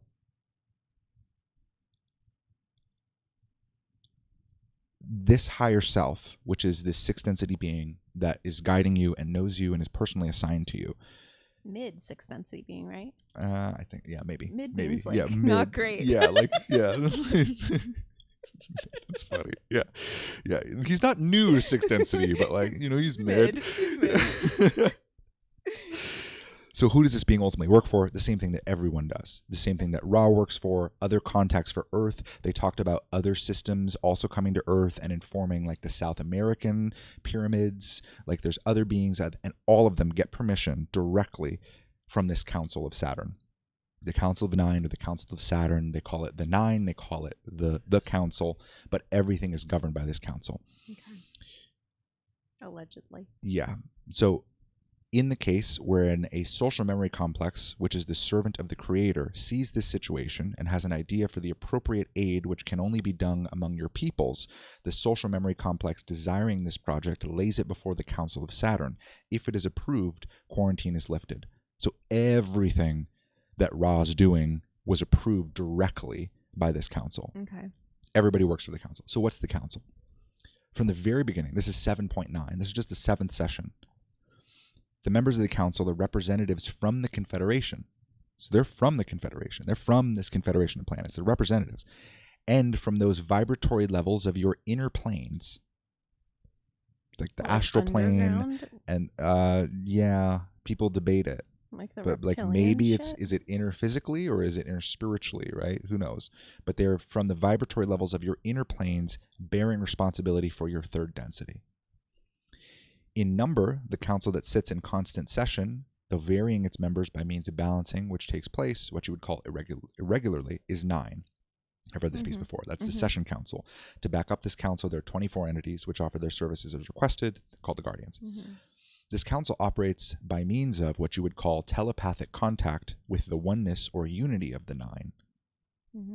The distortions blending harmoniously so that the law of one prevails with ease. So they're kind of in like a hive mind telepathic state. When a need for thought is present, the council retains the distortion complex of this need, balancing it as described, and then recommends what it considers as appropriate action. This includes, 1, the duty of admitting social memory complexes to the Confederation. So who's in the club of the Confederation is up to this Council of 9. 2, offering aid to those who are unsure how to aid the social memory complex, requesting aid in a way consonant with both the call, the law, and the number of those calling. That is to say, sometimes the resistance of the call. Nothing. Yeah. What does that mean? They offer aid to groups like Ra, who are being called. Who are asking for aid? Yeah. There may be an extra aid in here. Offering aid to those who are unsure how to aid, the social memory complex requesting aid in a way consonant with both the call of the law and the number of those calling. So there's this whole thing of like, they call it the law of squares, but Don doesn't like that because it's not a true square root. It's like he calls it the law of doubling. But the number of those who call, each added to the one before it, like doubles the strength of the call. So if there's 100,000 people, it's like it's 100,000 out of doublings. So it's like 1, 2, 4, 8, 16. So the call grows like SD cards grew in the 90s by that doubling, So you get the 10, 28, and the 24, right? 24, 56. So that call doubles along that. So they are offering aid to groups like Ra to help those who called them. So Earth called Ra thought it could help, and then the council also helps Ra to help Earth. Okay. That's all that says. And then 3, internal questions in the council are determined. So they also do other stuff. Okay, but what is it? 6.8, this was early. Yeah. 6.8.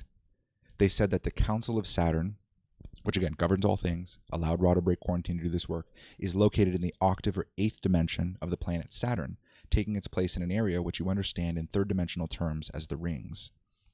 So they use the word dimension and density interchangeably, which leads me to believe that these beings either exist in the 8th density or they are the intelligent infinity.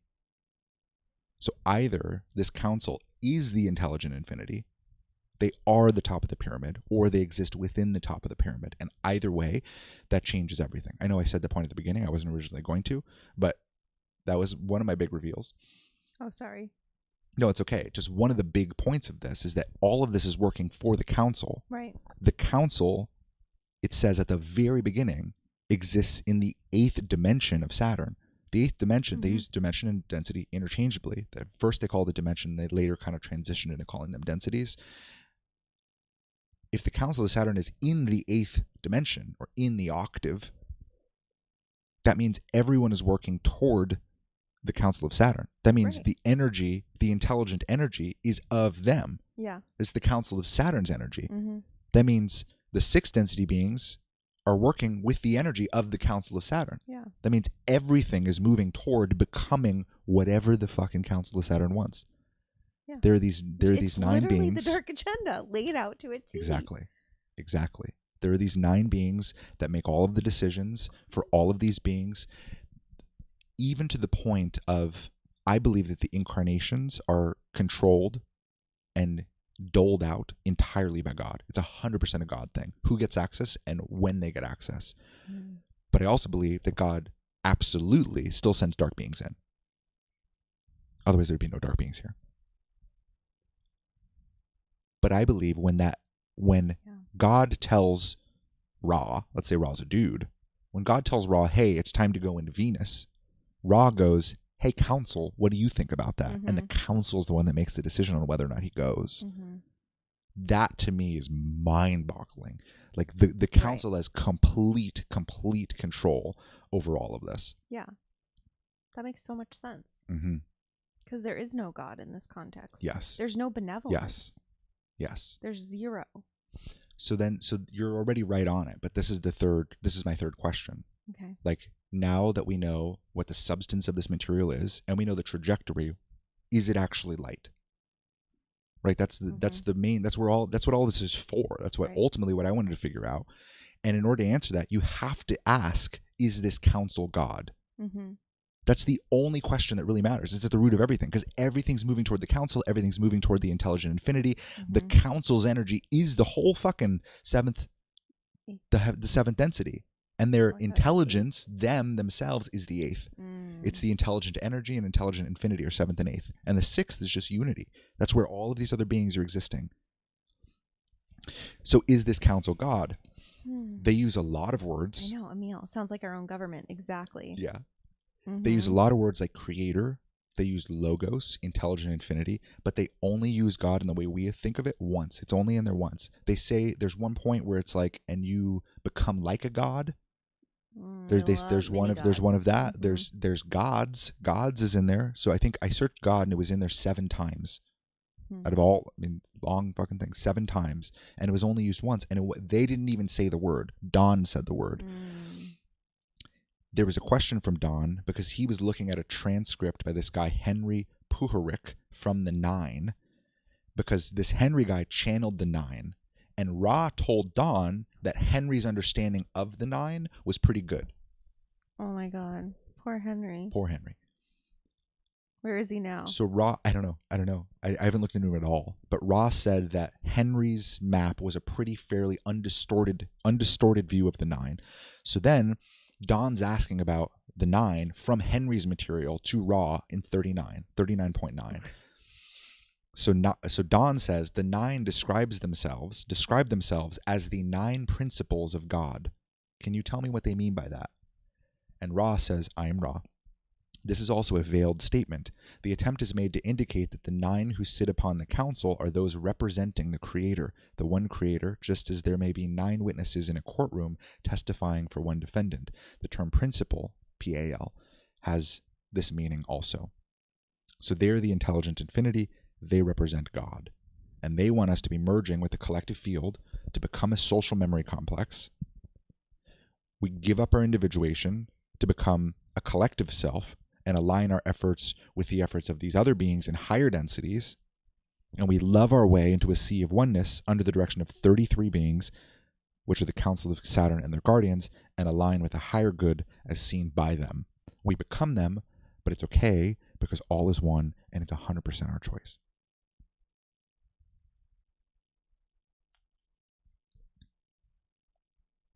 That's the bulk of my book review. And that already, I come to the conclusion that at least it is my opinion, that is dark as fuck. Yeah. It makes no sense. And since it's dark as fuck, right? When I stand on that opinion, then I look at everything else with a completely different perspective. Because then it doesn't matter whether they say source, creator, universe, logos, whether they use the word Adonai, which is like a Hebrew name for God, right? It doesn't matter what they're saying. The material itself is meant to take me along a trajectory of me merging, first of all, with humanity, which is not the point of us being here, then merging even further with other social memory complexes of other civilizations to create a massive web of dark data that we can all pull from and learn from in the wisdom density. We can all learn from each other in the wisdom density. We can share data from our social memory complex to other social memory complexes. Then eventually we can merge all together into a single larger social memory complex where we all just love each other and we accept that we're different and we love the vibration and we all work for these fucking 9 beings. I mean, that makes sense. Yeah. From a dark perspective. Yeah. It makes total sense. I mean, it lines up with everything. Like I keep thinking of, what's his name? Yuval Harari. It's like, oh, he probably channels one of the 9. You know, like, I don't know. Henry, Noah. Yeah. It's got that similar flavor. Yes. Yes. And then you take the number 33 and you take Saturn and then it just clicks. Even the cube stuff or the square or whatever, they are obsessed with fucking squares. Yep. And even Egypt. I'm not a big fan of Egypt. In the first place, Egypt and Babylon and these old civilizations, you go through their material and it's dark as shit. Yeah, this is bananas. It is bananas. I agree. Wow. Emil said it's so confusing. When you were going through like the whole big chunk of it. Yeah, I know.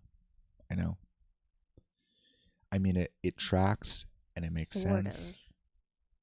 But only when I see it as it actually is. When I see it as it actually is, it all makes sense. And the thing for me, this is what solidified.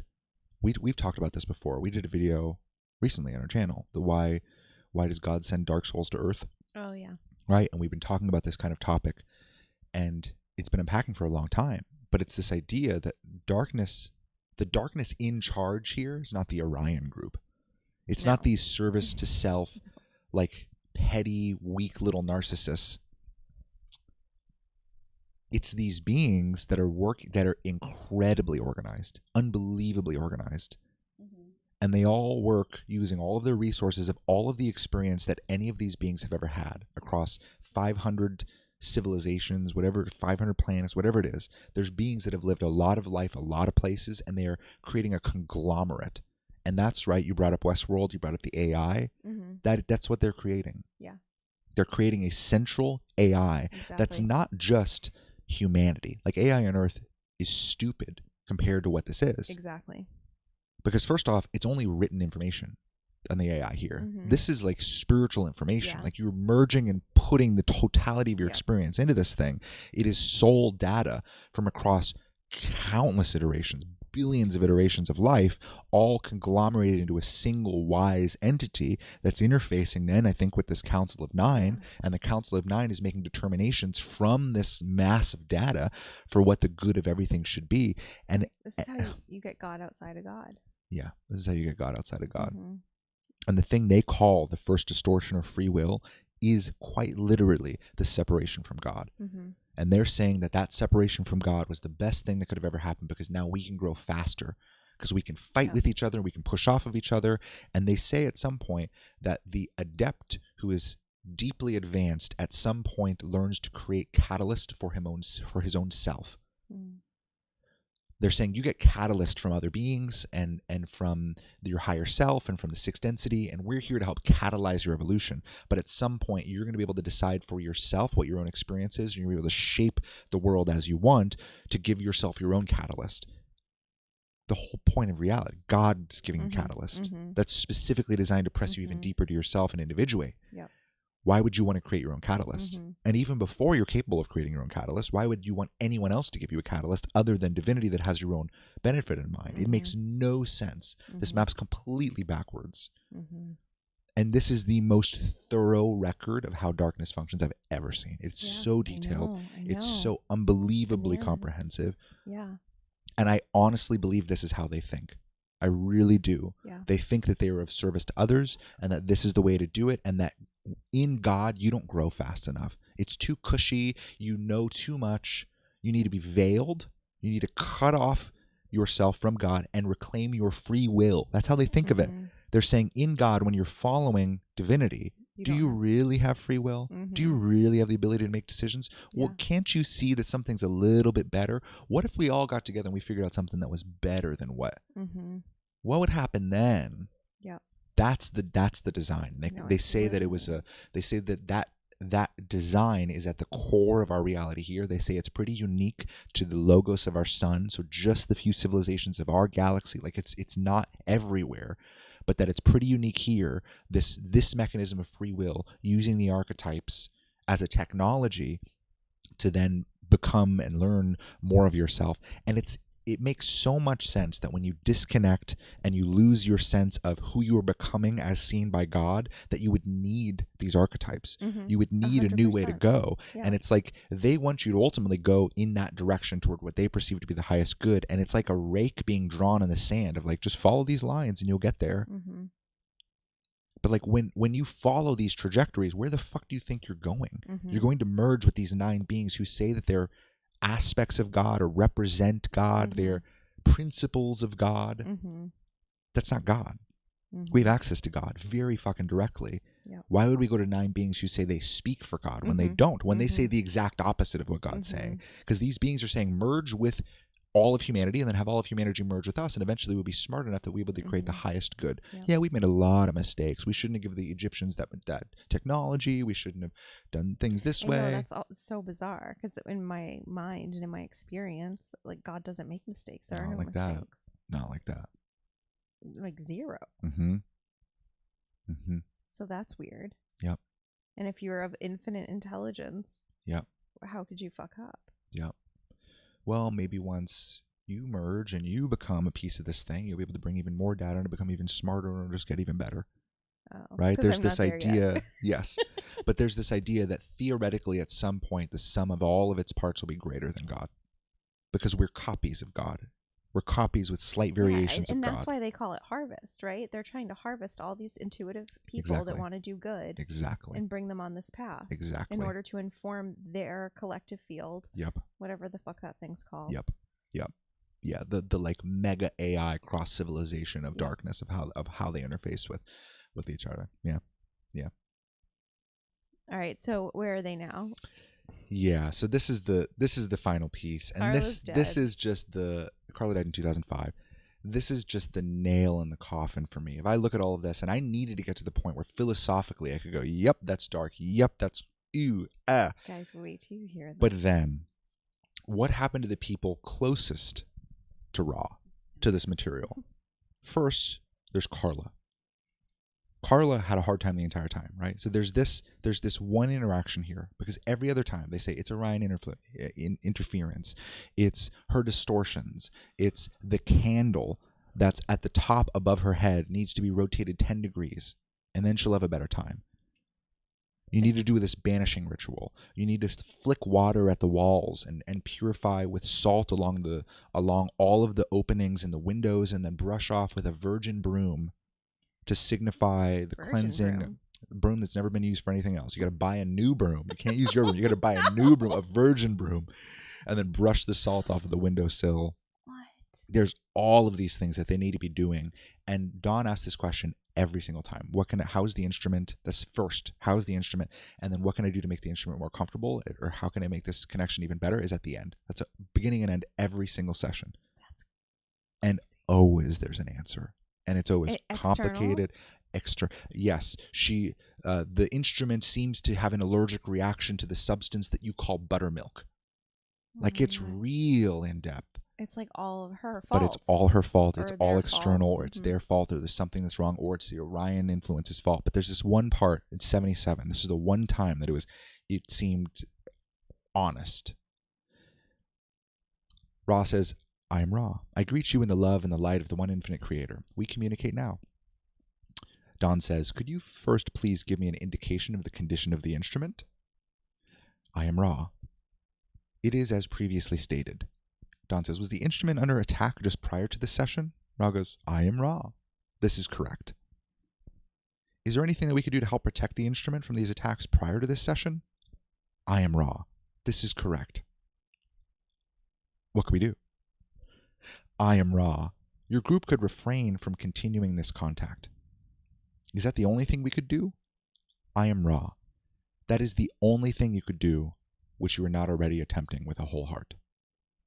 It got to the point, and this kind of broke my heart when I read this, because it got to the point where they were like, you're doing everything you can. You're still under psychic attack. You were under psychic attack just before the session. Is there anything we can do? You could stop channeling Ra. Yeah. They were honest. They were Yeah. honest. Mm-hmm. But that was the only time that it wasn't convoluted. Mm-hmm. It was the only time. Do you think they shared that because karmically they were worried that if they didn't disclose the truth that They're obsessed with free will. Obsessed with it. Because you need to choose service to others. You need to choose this path. They're obsessed with it. They want to help serve you to choose what they ultimately know. They know it's the best. They know it's the best. They know it's so good. So they want you to choose it. Because their whole argument is there's no free will in God. They can't create the same thing, or they prove nothing. That's literally the opposite of what we teach. I know. They're saying if you're following God, you don't have free will. We think we have free will. In our experience, I have more free will than I've ever had. Yeah. This shit doesn't feel like free will to me. This feels like laying out a roadmap, putting someone inside of like a Monopoly game and expecting them not to try to win. You know, it's like what... It's like, well, he wanted to win. It's like, well, you put him in the rules of that game that's not even representative of reality. Of course he's going to try to be good. Of course he's going to try to be service to others. Like, you can pretend that it's like you're lying about the nature of reality to then get these people along this thing. Like, how is that free will? But they're obsessed with free will. And now I get it from reading this. I understand why they're obsessed with free will, because their whole argument against God is, we're not free with you. We're going to be free now. Which is exactly the point of darkness, right? Like, the whole argument from darkness to God is like, well, what if I just do it myself? Can't I just do it better? Yep.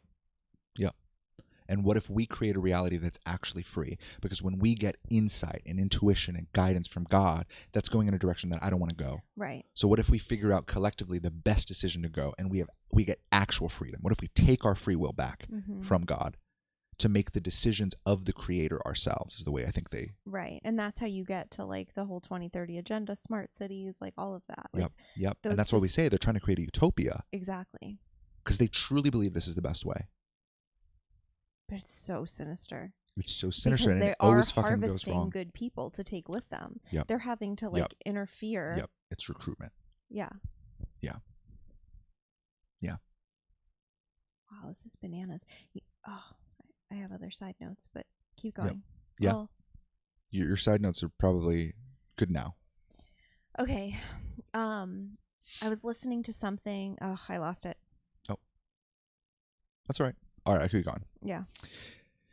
So that was the one time that they were, in my opinion, honest with them. Was out of all, you're doing a bunch already, but there's nothing you can do to make Carla feel better other than stopping these sessions. Then there's Dawn. Randomly, this is in 106, randomly. Dawn never has talked about himself. Not really. In a way, this whole journey was Dawn's journey. In my opinion, when I look at this, right, it said Jim's not really learning. He's doing okay. Jim has some hard times. Jim's like, do I go more toward love or do I go more toward wisdom? Jim's a part of it, but Carla's the one that's channeling, and she's just out cold. Dawn's the one asking every single question. So in a way, this whole thing is a dialogue between Dawn and Ra. This entire experience is Jim is documenting Dawn's personal spiritual journey as led by Ra. And out of the blue, 106, this is the last session, Dawn goes, I'm going to come back to a couple points here, but I have to get in a question about myself. Normally he's just asking about the instrument. I get a question about myself. It seemed to be critical at this point. Can Ra tell me what's physically wrong with me and what's causing it and what I could do to alleviate it? Ra goes, I'm Ra. The questioner is one also, and you can also hear how they speak about their problems. This is how Ra talks about Dawn and Carla's problems. I am Ra. The questioner is one also in the midst of further initiation. During this space-time, the probability for mental-emotional distortion approaching that which causes the entity to become dysfunctional is marked. Further, the yellow ray chemical vehicle of the questioner is aging and has more difficulty in the absorption of needed minerals, such as iron and other substances, such as papain, potassium, and calcium. At the same time, the body of yellow ray begins to have more difficulty eliminating trace elements such as aluminum. The energizing effect has occurred in the colon of the questioner, and the distortions in that area are increasingly substantial. Lastly, there's a small area of infection in the mouth, which needs attention. He says, can Ra help me? The questioner has, this is what Ra says, the questioner has in the recent past allowed a complete transfer of mental emotional pain from the questioner to the instrument, from him to Carla. Has allowed a complete transfer of mental and emotional pain from the questioner to the instrument. This seems out of the blue. And it kind of is. They're saying he gave all his pain to Carla? Kind of. There's a transfer of mental and emotional pain from the questioner to the instrument. The key to this deleterious working was when the instrument said words to the effect of the meaning that it would be the questioner and be the strong one. The questioner could be, as the instrument, small and foolish. So Carla said to him that maybe she could be the questioner and be the strong one, and he could be her and be small and foolish. The questioner, in full ignorance of the firm intent of the instrument and not grasping the possibility of any such energy transfer, agreed. Sounds like it was just a passing joke. These two entities have been as one for a timeless period and have manifested this in your space-time. Thusly, the deleterious working occurred. By agreement in care and caution, it may be undone. We urge the attention to thanksgiving and harmony on the part of the questioner. Also, essentially, after this, Bob and Peter can help you, is what they were saying. There's these two guys, Bob and Peter. He's like, who? And he's like, she was like, the instrument knows who they are. But that was just kind of out of the blue. Out of the blue. I think I blacked out. Yeah, because it made no sense. And this is how, this is what they ended up sitting down and decoding. He's like, hey, can you tell me what's wrong with my body? And they say that. Then they sit down and they transcribe it and they try to make sense of that. So they're having a rough go. So they're like, you're getting old. Your body doesn't process minerals very well. Right. And you have like a overabundance of aluminum in your system and it's affecting your colon. From There's the chemtrails. You also, yeah. that yeah. we've been spraying. You also got an infection in your mouth. And he goes, okay, can you help me with these things? Right. And they go, well, 1 second, if you and Jim meditate for a little bit, then maybe we can try to get around the law of confusion, because they basically say we can't tell you anything that's going to impact your free will because we can't make decisions for you. So we can only answer your questions and answer in a way that you're already going. That's kind of, they call it the law of confusion. It has to do with free will. So they won't tell certain things. So like, meditate for a little bit. We'll see if we can get around the law of confusion. Then that's what they say. They go, you and Carla made a joke, which is what it sounds like. They didn't exactly say that, but you had a transfer of mental and emotional energy with Carla, where she suggested that you go in trance, and she be the strong one, and then you can be small and foolish like her, and you agreed, and that's messed you up. So you got to undo that karma now with Carla, and you got to very carefully go in and tease apart why you were the questioner and why she's the instrument and why you can't switch roles, and then maybe things will be better. That was their answer. So then it ends, and this is 106.23. This is the very last thing. Questioner, I would just ask if there's anything we can do to help the instrument and make her more comfortable or improve the contact, and what would be the soonest Ra would recommend this next contact? I was like, wait, this is 106. This is the last part of the book. Why is the last question, how can we improve the contact, and what would be the soonest Ra would recommend the next contact? They also asked about a golden hawk, and if Ra can send them a sign like that again, because they really liked it. That was can you send that golden hawk again? Because we really liked it, right? So Ra's like, we'll do our best with the hawk. But he says, you have complete freedom to schedule workings. And then he goes into, I am Ra. We leave you, my friends, in the love and glorious light of the one infinite creator. Go forth then, rejoicing in the power and in the peace of the one infinite creator, Adonai. That's how they end the whole thing. It's like, Weird. wait, what happened? Where's 107? What happened? Then you click and there's the epilogue. This is the last chapter. And it starts off and it says Jim. It's Jim : So this is Jim talking. Epilogue to book 5. Okay. I'm just going to read it word for word. Okay. After we moved back to Louisville, the mental and emotional dysfunction which Ross spoke of concerning Don occurred. Don was noted all his life for being very cool and extremely wise, emotionally unmoved by events which caused others to fall apart. His observations and advice always proved to be correct. Now, as this dysfunction worsened, Don saw himself intensely affected by even the smallest stimuli. His worrying deepened to depression, and he sought healing counsel from every available source, yet nothing worked, and he resigned himself to a death which he saw quickly approaching. After 7 months of this mental, emotional, and physical deterioration, he became unable to sleep or to eat solid foods. By November, he had lost 1/3 of his body weight and was experiencing intense pain. He refused further hospitalization, which we saw as the last hope for his survival.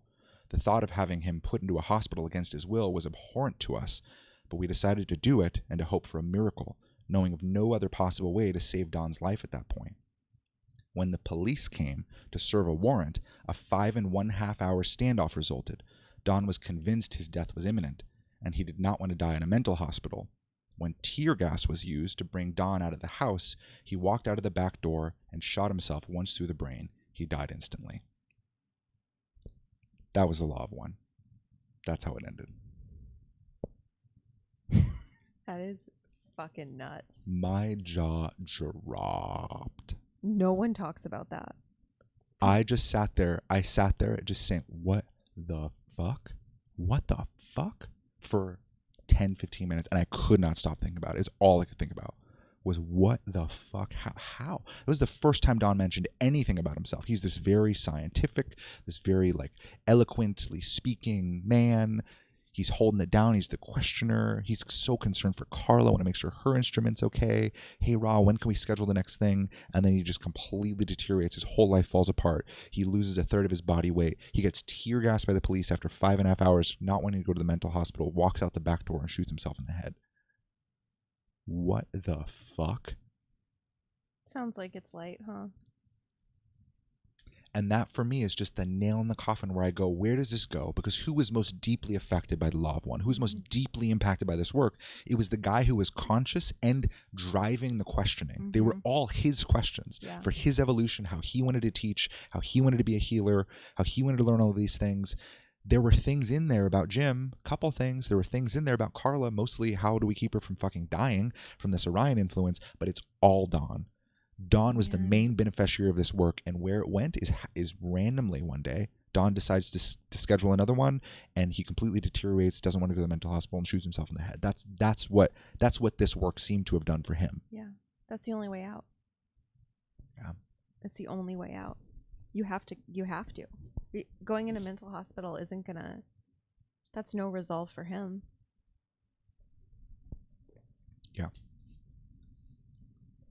That just boggled my mind. What a crazy path. And what a crazy ending. That's the epilogue. That's where the work takes you. Yeah. And people, they don't read it. No. Yeah, because that's the question, right? Is where does this go? Where does this work take you? Mm-hmm. And it seems to go to merging with the intelligent infinity, with the Council of Nine, doing whatever these 9 beings and their 24 guardians want you to do for the rest of eternity, beyond this life. Not just here. You're gonna get harvested, and then you're gonna serve these beings forever in their effort to create a central AI that runs everything, that does the function of God but worse. Yeah, that's what you're gonna work for forever, unless you end up like Don, which is the physical representation of this, and then that's what happens. You have to. I would do the same thing. That is mind-boggling. Carla and Jim went on to keep working on LL Research. That was the company that they were working under. Jim and Carla ended up getting married later, and then she died in 2005. Yeah, but first Dawn and Carla were in a relationship, so all which comes out really only in that epilogue. Carla then speaks, and she says a little portion too, and she said that Dawn was concerned that he would lose her love, and that sent him into a spiral, but that she wished that she could have just died with him. And then Carla proceeded to gain, I mean, she was probably 300 pounds, had all sorts of kidney issues. She died in 2005, but she was channeling for a long time. She would go to the Ascension thing. But she did not look good. The best picture I see of her is at the beginning of this raw material. The best picture, and every other picture that's there of her, she looks worse and worse and worse and worse until she died in 2005. That's my opinion. And I feel the same. Just like you've said this before, I feel the same about most channels. Yeah, they're ugly. And it's mind-boggling to me. I don't understand. I don't understand. All ugly. If I was working with an energy, if I was working with B, and B, the being that I channel, made me look like that and made my whole body fall apart, I wouldn't do it. It makes no fucking sense. Exactly. Because I can't reconcile how that's also light. I can't reconcile it. And if they're so fucking powerful, why don't you have them stop the Orions? Like that. That's what God would do. I know. They're on the same team, though. The Orions and them, it's not separate. Right. They just created the Orions as the bad guy. You're right. But they're all in the same squad. Oh, I believe that those Orion beings exist. Maybe not in that name, not exactly the same, not the same circumstances, and they are used as a scapegoat. But I believe that there is an evil component of darkness. But most of darkness is this slippery, fucking conniving, very like philosophical beings. Yep.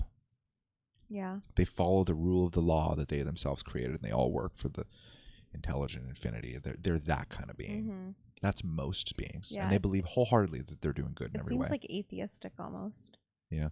Yeah. Yeah, it is. It is. It's a spiritual atheism taken to the extreme. Yeah. 100%. Wow. That's a mind fuck, but that's cool. That totally resonates. Yeah, that's great. And it's not even that they don't believe in God. They don't believe that God is good. They don't believe in the functions of God. They don't believe that God is necessary. They believe that they've now transcended God. Exactly. And that everyone would be wise to do so. Because if you don't, you're living in monochrome. You're like the dumb tribal people who don't get anything done. That's fine. I'll be that forever. Yeah. Yeah. Certainly. Oh my God. Certainly. Man, isn't that crazy? Yeah, that would suck. I would hate to be fucking mid-6 density. Yeah. See you guys there. We're all in mid-6 density because we got harvested. The only other thing I have in here is we'll probably do some more videos, I imagine, at some point on this. But I have this little section. I don't think anyone who's actually likes the Law of One's going to be listening this far. But I have this little section at the very end that says, if you don't like what I'm saying, Ra has some advice for you. Because there's this whole section that says, a portion seemingly of the Creator rejoices at your choice to question us regarding the evolution of spirit. A seemingly separate portion would wish for multitudinous answers to a great range of queries of a specific nature. Another seemingly separate group of your peoples would wish this correspondent through this instrument to cease, like me. That's what I wish. Feeling it to be of a negative nature, I agree wholeheartedly. Upon the many other planes of existence, there are those who every fiber rejoices at your service, and those such as the entity of whom you have been speaking, which wish only to terminate the life upon the third density plane of this instrument. All are the Creator. There is only one vast panoply of biases and distortions, colors and hues in an unending pattern. In the case of those with whom you, as entities and as a group, are not in resonance, you wish them love, light, peace, joy, and bid them well. So then I wrote, so thank you for your love, light, peace, and joy, and for bidding me well. I'm going to continue to call out what I see to be darkness, so that those who are trapped in these ideologies can find their way back out to themselves and their role in God. But I think it'd be funny at the end of a video. And if you don't like it, then listen to Ra and send me love, light, peace, and joy, and bid me well. Thank you. Thank you so much. Thank you. Yeah, they have to if they follow that teaching. Baloney. Man. I feel like I got slimed. Yeah, well, that was 2 hours. That was 2 hours. Wow. 60 hours distilled into 2. Yeah, something like that.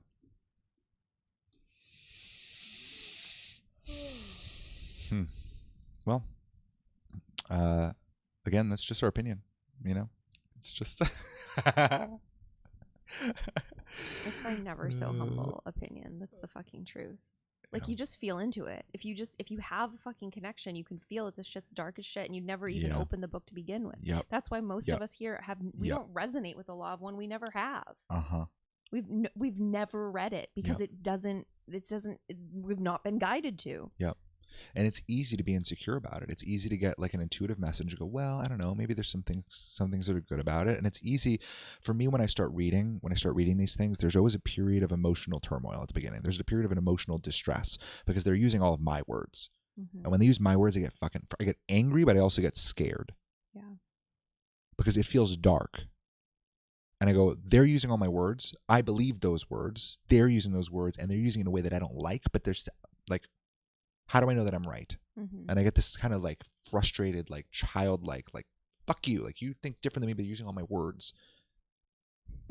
And it takes a while to unravel. But once I get to this point, the end. Once I get to the end, once you get to the epilogue, man, I don't know how anyone who teaches the law of one has read that epilogue and made sense of it. I know. I want to ask Erin. So this is more of a side note, but I did ask Laura Matsu because she quotes Rudolf Steiner all the time, and I did send her a DM asking her how she reconciled his teachings about the greater guardians and having children merge with them, and that's the foundation for the school. Like, that's the pinnings of the teachings, right? It's probably not explicitly said that way, but I asked her, and she never responded. Obviously, she saw it, but she didn't say anything. But I was thinking today too of asking Aaron Abke, like, how he reconciles this teaching with the ending. Yeah.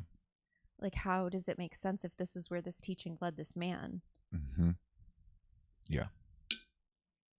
A very intelligent man who asked all of the questions, who heard every response, who then he was the main one having these conversations. Yeah. Ra's impact was that. That's what Ra did here. So he fucked up again.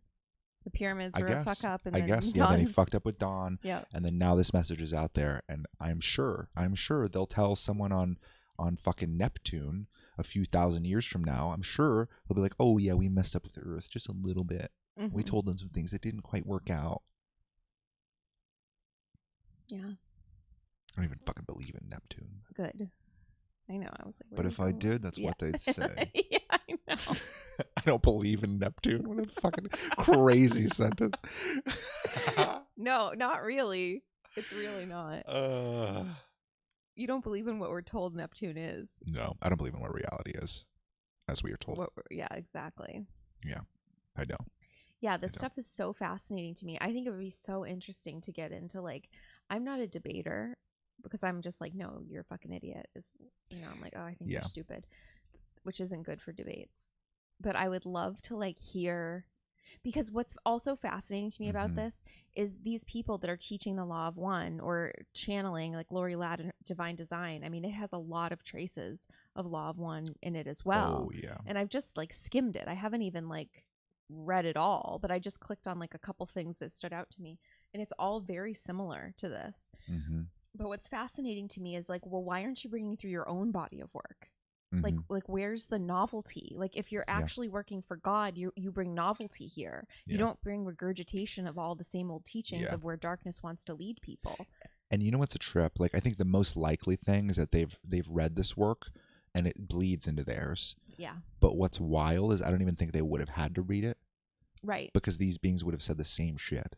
Yeah. Like, I think it's fully possible that the being Ra in this group that went through Carla, even if these spiritual teachers haven't read it, they're going to pull through the same shit. I believe that's how it works. Absolutely.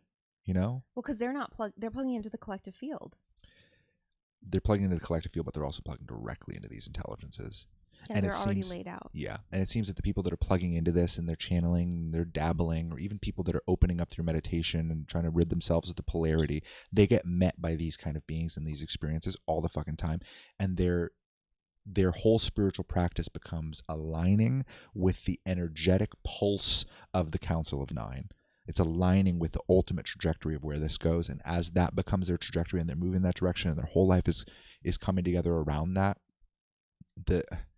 the amount of infiltration is, like, it's unbelievable. Like, all of these beings then have access to them Yeah. Like that's the call. Like people want to dabble in the supernatural and the paranormal, and they want to channel and they want to feel, how to access the ultimate intelligence and the ultimate deepest esoteric wisdom, and they want to learn about Egypt and Babylon, and they want to dabble. So they make the call, and that's what comes back.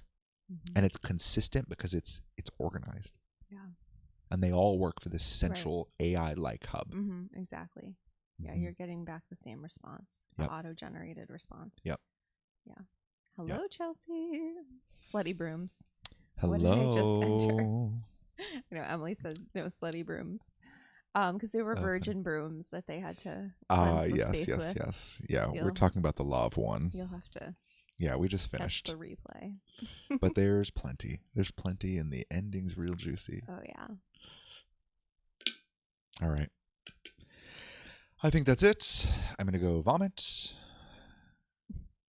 You mean smoke a cigarette? Yeah. Yes, precisely. Precisely. I'm gonna go smoke a cigarette. Hopefully, eat something too. I'm still hungry. Oh yeah. You probably need some food too. Yeah. Yeah. I'm just thinking. I'm not even. But yeah, on to the next one. What should we do next? I don't know. If you have a book or something that you want me to get into next, or even if you want more on the Law of One, let me know. Just comment. I was thinking it would be cool at some point to like unpack like people like Aaron Abkey or Lori Ladd, like Phil Good, like take their videos and tear them to shreds. I would love to do that. Yeah, do like some proper reacts. Yeah, proper. Yeah, we have a bombs. We have a Mac Mini coming, so we'll be able to. Yeah, we'll be able to do more. We'll be able to run more. Yeah. Because my computer will burst into flames if we run one more thing. Yeah, Miriam had 3 Word documents open, and I was like, "Can I close these?" She's like, "But if you close them, I want to know where to find them. Why can't you just leave it open?" I was like, "Do you hear your computer right now?" Just like a straight up turbine. It was just struggling. It's right at the limits. But yeah, I want to get into like the creator people, because this is more of a side note, but I was watching some videos of people talking shit about Lori and Phil and Aaron and other people. Teal Swan and all those people. Is the music playing? Oh, I can't hear it. Just really low. Yeah, there it is. I was listening, so I was watching those reaction videos today. And it was funny because like the things that people like are ripping apart about them, there are other like spiritual people that don't like New Age per se, but they weren't like coming in with any like, they were like, oh, Phil doesn't really have good lighting and he doesn't have like, or at least he upgraded his microphone. And I was like, wait, like what I want, like the meat, like I want to like. Yeah, like what's his ideology, what's the root of it, and why is it dark? Exactly. Yeah, and there wasn't any of that from either of the two people that I listened to. I mean, hey, I understand why. This is a brutal week. Brutal week? Oh. Yeah, it's hard to read and understand a model that I really, really don't like. David was gone for a long time. Yeah. Yeah, no, I know, but still, it's just, it defeated the purpose. But what was reassuring in the comment section was that on all those videos, people were like, oh yeah, I had to stop listening because blah blah blah or whatever. And then people would be like, yeah, I had a weird feeling about, which is not one of them, and like, but I couldn't figure out why. And not that these people that are reacting are giving, they're not even really giving reasons, right? Right. It's just that his camera isn't right, or his lighting. Yeah, and like how Lori Ladd, like, is she homeless because she does her videos in her car? And like, well, then I'm fucking homeless too. Like, the girl was like, I just have to have professional videos, and yeah, I don't know. That's just not the point. I know. It's not the point. It was missing so many marks for me. Like, there was no depth of topic. Because these people also, they don't have their own maps. They don't have, they haven't brought through any sort of work. Their work is reacting to Lori Ladd. Like, that's... Yeah. And if these people are like honestly just seeking light and truth, then they would hear things like this live and they'd be like, oh, okay, I just won't do that anymore. Do you know what I mean? What do you mean? Like, if Lori Ladd and Aaron Abkey and all of that were actually seeking light, then we would post videos like this and they would see it and they would go, oh yeah, okay, the law of one is dark, and it's, oh yeah, it doesn't work, oh yeah, I'm going to change my ideology. But there's a weird intermeshing with their business and how it works, and well, they teach the law of one and they teach these things, and The one thing that was uncommon that one of the girls that I was listening to, her channel, the one thing she kept bringing up was that all of these spiritual teachers all like went viral in 2020. Mm-hmm. And it was all in accordance with like trust the plan. None of them talked about vaccines or what our government was doing or masks or anything like that. Mm-hmm. They only, I mean, Trump or Lori Ladd talked about how Trump's the, you know, savior or whatever. Mm-hmm. But it was all like ushering people into queue in like Mm-hmm. that whole movement. And I was like, oh, that is weird. And then she was also looking at their follower count versus their engagement and how it's like it's really skewed. Like if you have that many Mm-hmm. followers but you only have like 300 views, like that doesn't make sense. Yeah. So there were elements, there were pieces that she was bringing to light that, you know, obviously I see. are there. But I think what happens is I don't actually think Lori, Phil, and Aaron are seeking light. Like I think I don't, because if they were, they wouldn't be doing this. Yeah. Because they'd have to poke holes in it. Yeah. And like and you can't just block people on the internet that poke holes in your ideology. Yeah. Yeah. And like and isn't it weird too that you don't have your own original teaching? You're a spiritual teacher, and Lori Ladd is a self-proclaimed thought leader on her website, like, which is just so funny to me. How could you ever call yourself a thought leader? I think I've called that out for years. I think it's ridiculous. But like, that's what other people call you. Like other people would introduce you as a thought leader. Like you would introduce Jordan Peterson as a thought leader. Mm-hmm. Sure. You don't like, oh, Jordan, how would you, you know, or you, I don't know. Oh, I describe myself as a thought leader. Yeah, so anyway, just a charismatic guy. There's too much like attached to the numbers. Like it's like, you know, like everyone has their price. Like everyone has a fucking number on Instagram of followers and engagement and recognition, and like there's like all these collabs happening, and like you saw Lori Ladd and Feel Good all over Instagram in 2020. They were constantly going live, not talking about anything real. They were talking about the new earth and ascension and Mm-hmm. like, but nothing like about like how hard it was to fucking stand up at the store in front of the stupid little clerk. Like, yeah, there was nothing that was like actually grounded in reality. Yeah, people weren't really looking for reality. I mean, that's the same time that like Ludwig blew up and lots of streamers blew up and Twitch like exploded. Just a bunch of people were home and they were on the internet and they were trying to figure out what the fuck was happening. They're not going to look for light when it's attached to their dollar signs. Like they don't actually have financial freedom. Like they're not liberated from their finances. Yeah. Like they're bought and paid for, and it's easy, and you don't even have to give people that much money. Like you can cater the algorithm to send out these messages that confirm the dark agenda, that sound new and different and interesting and spiritual. Sure. But they're just pawns in the game.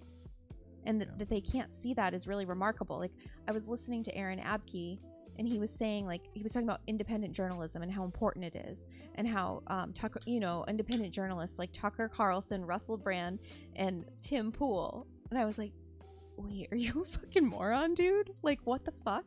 You think that's independent journal? Russell Brand?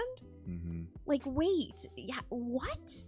Like, stunted, like fucking stunted. Like, what are you even saying? Like, and then he had some guy on one of his shows, and they were talking about money and how the guy's like all in. He's a finance guy, and he was like, well, first you need to have enough money to be like financially responsible, and then you need to have enough money to be or financially secure, and then financially responsible, and then financially comfortable, and then you can become financially free. I'm like, what if you're just financially free in the fucking first place, because you know it's a psychological operation and the numbers can do whatever the fuck they need to do, go up, go down, it doesn't matter, because you know you're good and taken care of because you always have been, and it's not going to be any different going forward. Like, what are you even saying? It's like, well, you know, when you have more money, then you can have more influence. And I'm like, oh my god, that's a lie too. Like, what the fuck? Yeah. I mean, maybe we can do more on all of this stuff. I can't get into all of this right now. That's fine. But that's that's what I was doing while you were reading for days, as I kept being led down these like rabbit holes of bullshit videos, and I was like, this is so fucking stupid. These people have no idea. And they're leading droves of people to interface with the Council of Nine. Yeah. I mean, ideally I would love to be able to find it's too hopeful. Like, ideally I would love to be able to like wake a bunch of fucking people up and show them that it's darkness, but it's not even happening. That's not the reality of what this is doing. I think the actual, ideally, like my actual hope is that we can just find our people that are stuck in this shit. Yeah. Like there are people There's who got to be people out there that are like, what the fuck? Who are actually intuitive, who actually trust themselves and their real-time personal connection to God, and they're trying to make sense of their personal connection to God through this language, because it says creator, because it says light, because it says of service to others versus service to self, because it sounds good and it's complex. They sit down and they read this shit and they try to make sense of their lives, and they just get fucking confused, and they get insecure, and they get blown over. Yep. And ideally, we can at least just create a little wedge of doubt in there. Of like, hey, like, it's okay if you just throw fucking all this shit away. Like, what if you just only trust yourself? Yep. Yeah. I know. Wish we could have told Carla that back in 1981. Yeah. I would 100% been like, Carla, what the fuck are you doing? Don't go channel. This makes no sense. I know. Didn't you just say you didn't want to channel? Yeah, but Dawn really needs somebody to help, and well, then Dawn can channel. Yeah, exactly. If Dawn wants a channel, then he can channel. Oh, I don't know. She would have done it anyway. She's fucking insecure as fuck. Yeah. The biggest, boldest thing she said was joked with Dawn about, how about you channel? Yeah. That was as bold as she got. Yeah. She was literally just used and tousled around. But then she said, and then you can be small and foolish. Exactly. That was as brave as she got. She saw herself as small and foolish. Yeah. That's the most truth she ever spoke in however many years she was in the dome. So now where is she? Is she mid-6? Where is she? I don't know. I hope she popped through the other side and was like, oh, fuck, I fucked up. Because if she popped through the other side and then the fucking hierarchy met her, then she's off doing something else. The Council of Nine. The Council of Nine wouldn't have met her. It would have been her higher self, which is Ross. the sixth density being. The sixth density being that's assigned to her would have showed up. It's possible. It's possible, but then I don't know where it goes from there. It's just real fucking murky. Whenever I pop through, I want to interrogate the fuck out of that being. Yeah, and make sure that shit's right around here. Yeah, I know. Yeah, however God shows up, you're gonna punch it in the face. Yeah, pretty much. Yeah. Yeah. What is this light path? It's lit up. It's illuminated. But I'm not buying it. But is it God or is it your light bringer? Did your light bringer do this? All right, I'm a little too drained to keep going. Woe is me. The instrument is the instrument has the distortion of tired. Tired / cigarette. Yeah, tired / craving. No, I'm more hungry than craving a cigarette. Okay. But I'll do both. That's awesome. All right, y'all. Thanks for tuning in. Guys. Hope you enjoyed. Please in the comments, if you have anything else that you want us to talk about, let us know. The next book. We want to know where to go next. Well, they gave us a ton in the community. I know. But out of all of the things that we have, what are you most excited about? Yeah. Or most cringe about? I don't know how to measure this.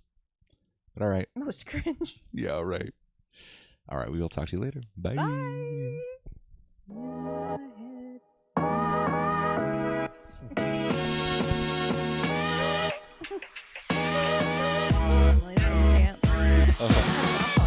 right, well, we'll leave it the whole time.